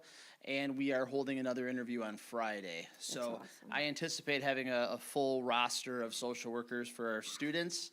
And I'm also happy to report that the relationship with U of M has been firmed up. We now have an intern coming to the high school who has aspirations to be a gen ed social worker.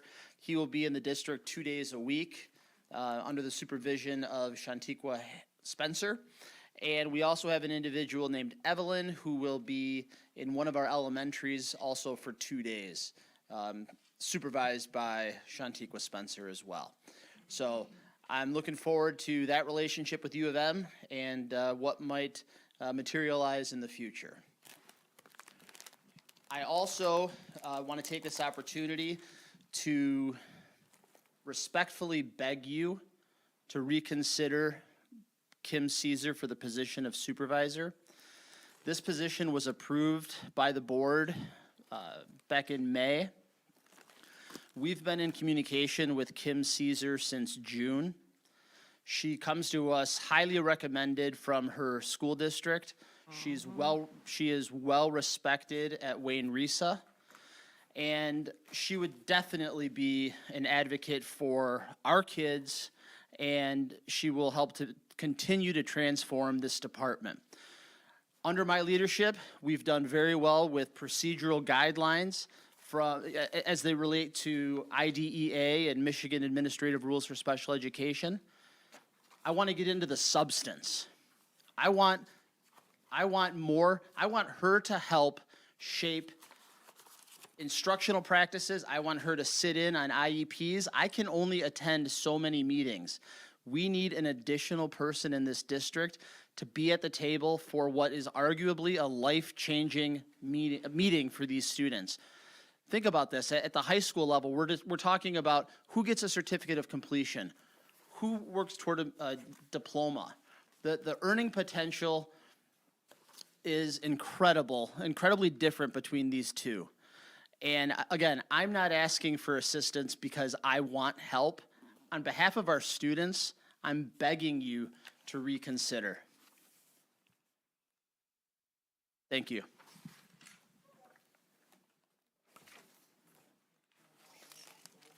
Go ahead. Microphone. In regards to, I know we have the help going with the solidified partnership going to the elementary that you just stated. Will we have anybody going to the middle school with the new hires of the social workers? Yes, Okay, gen ed and special ed. okay. One other thing, just for consideration, if you so choose to reconsider, my salary, 90% of my salary comes out of IDEA. 10% is general fund because of the other duties that I assume. So we're not talking about an additional cost beyond my salary. My salary is reimbursed almost entirely through IDEA funds, for what it's worth. Again, I appreciate your consideration. Thank you.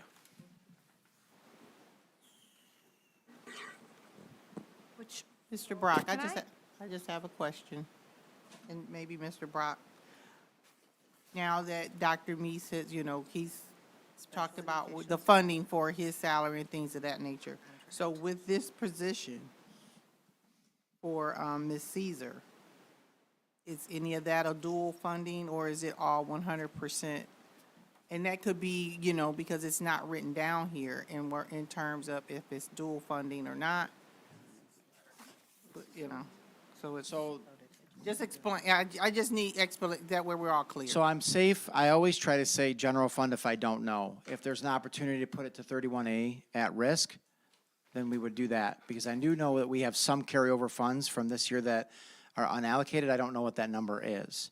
So I hesitate if I can say grant funding and then switch it to, or if I can say general fund and switch it to grant fund, I absolutely would. We try to overutilize, I don't want to say overutilize, we try to maximize our utilization of our funds, of our grant funds. So I'm safer saying general fund, and then if we can put it in grant funds, 31A, I would prefer to do that.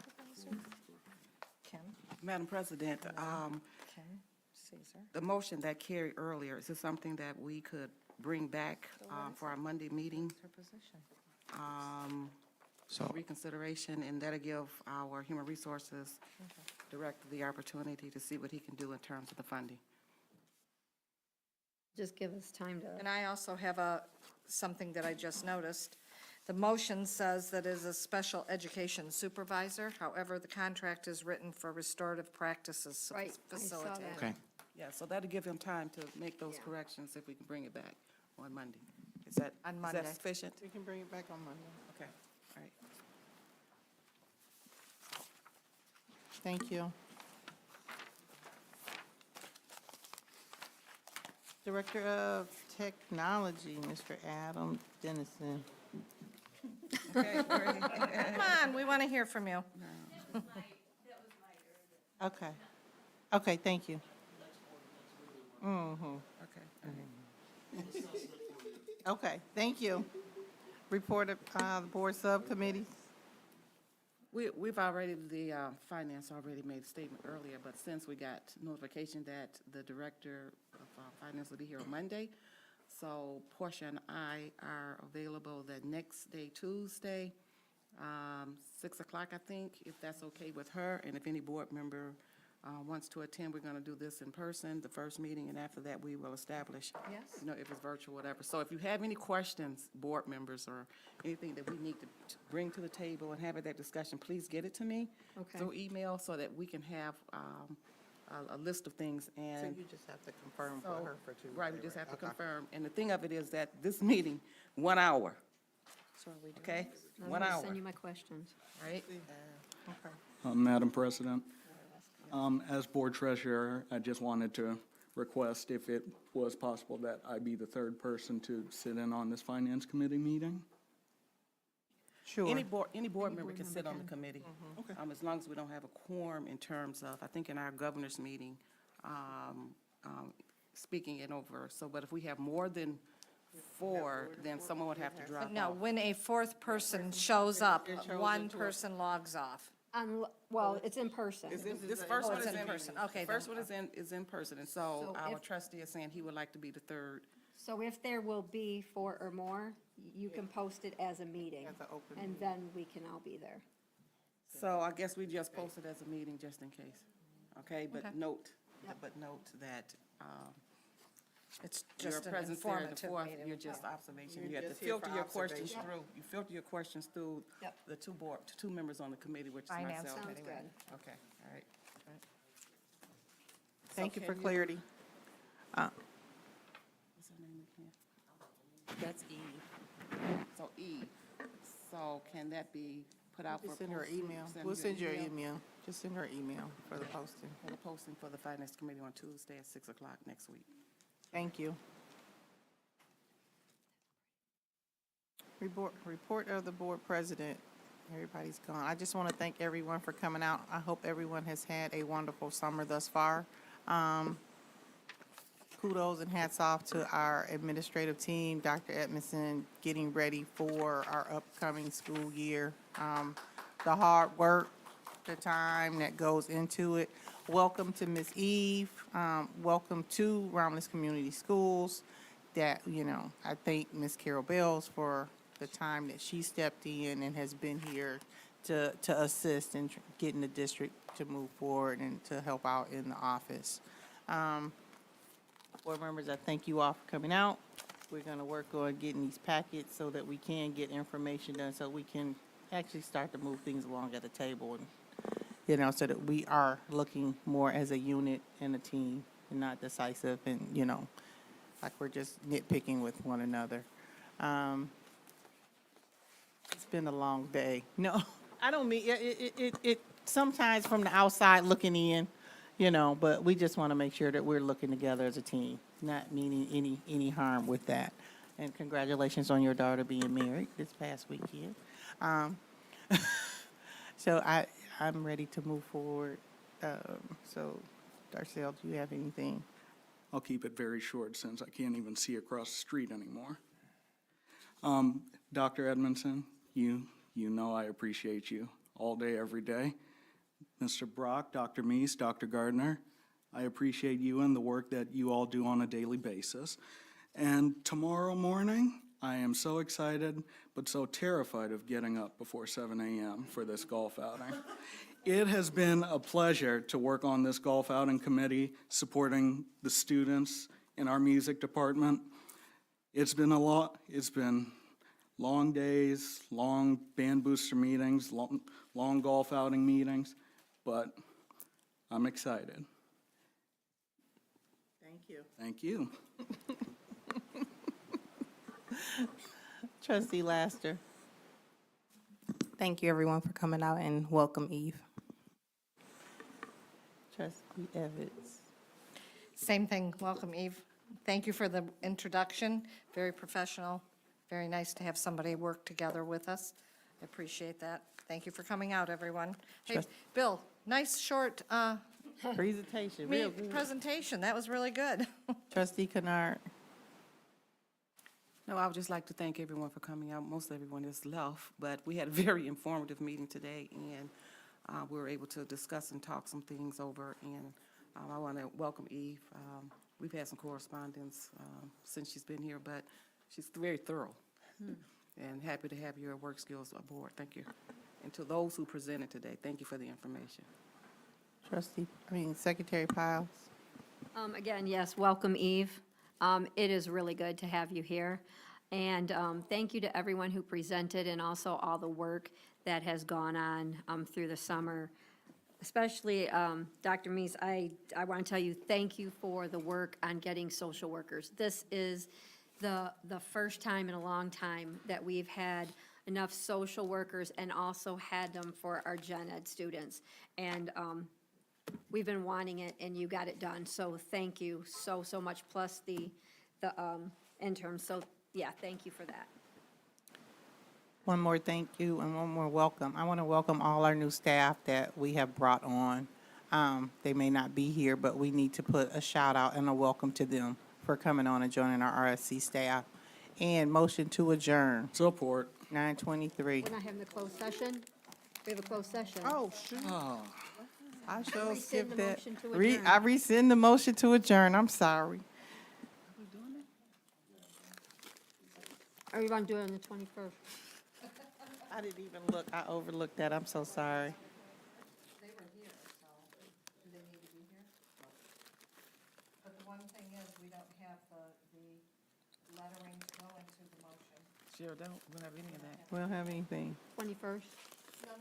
No, the motion, to read the motion You always have for the OMA. from It would just be legal. moved that the Board of Education go into closed session for an update on negotiations. For the purpose of negotiations. Oh, we're going to negotiate, or not just receive an update? Okay. Can't go. We don't. The MCL code. negotiations is 8. All right, look at 8A.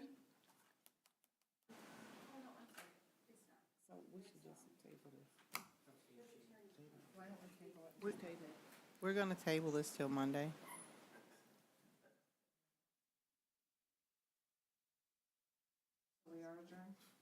We didn't, we Well, need to now we make a need motion. again. I make a To motion. adjourn. Support. All in favor? Aye. 9:24.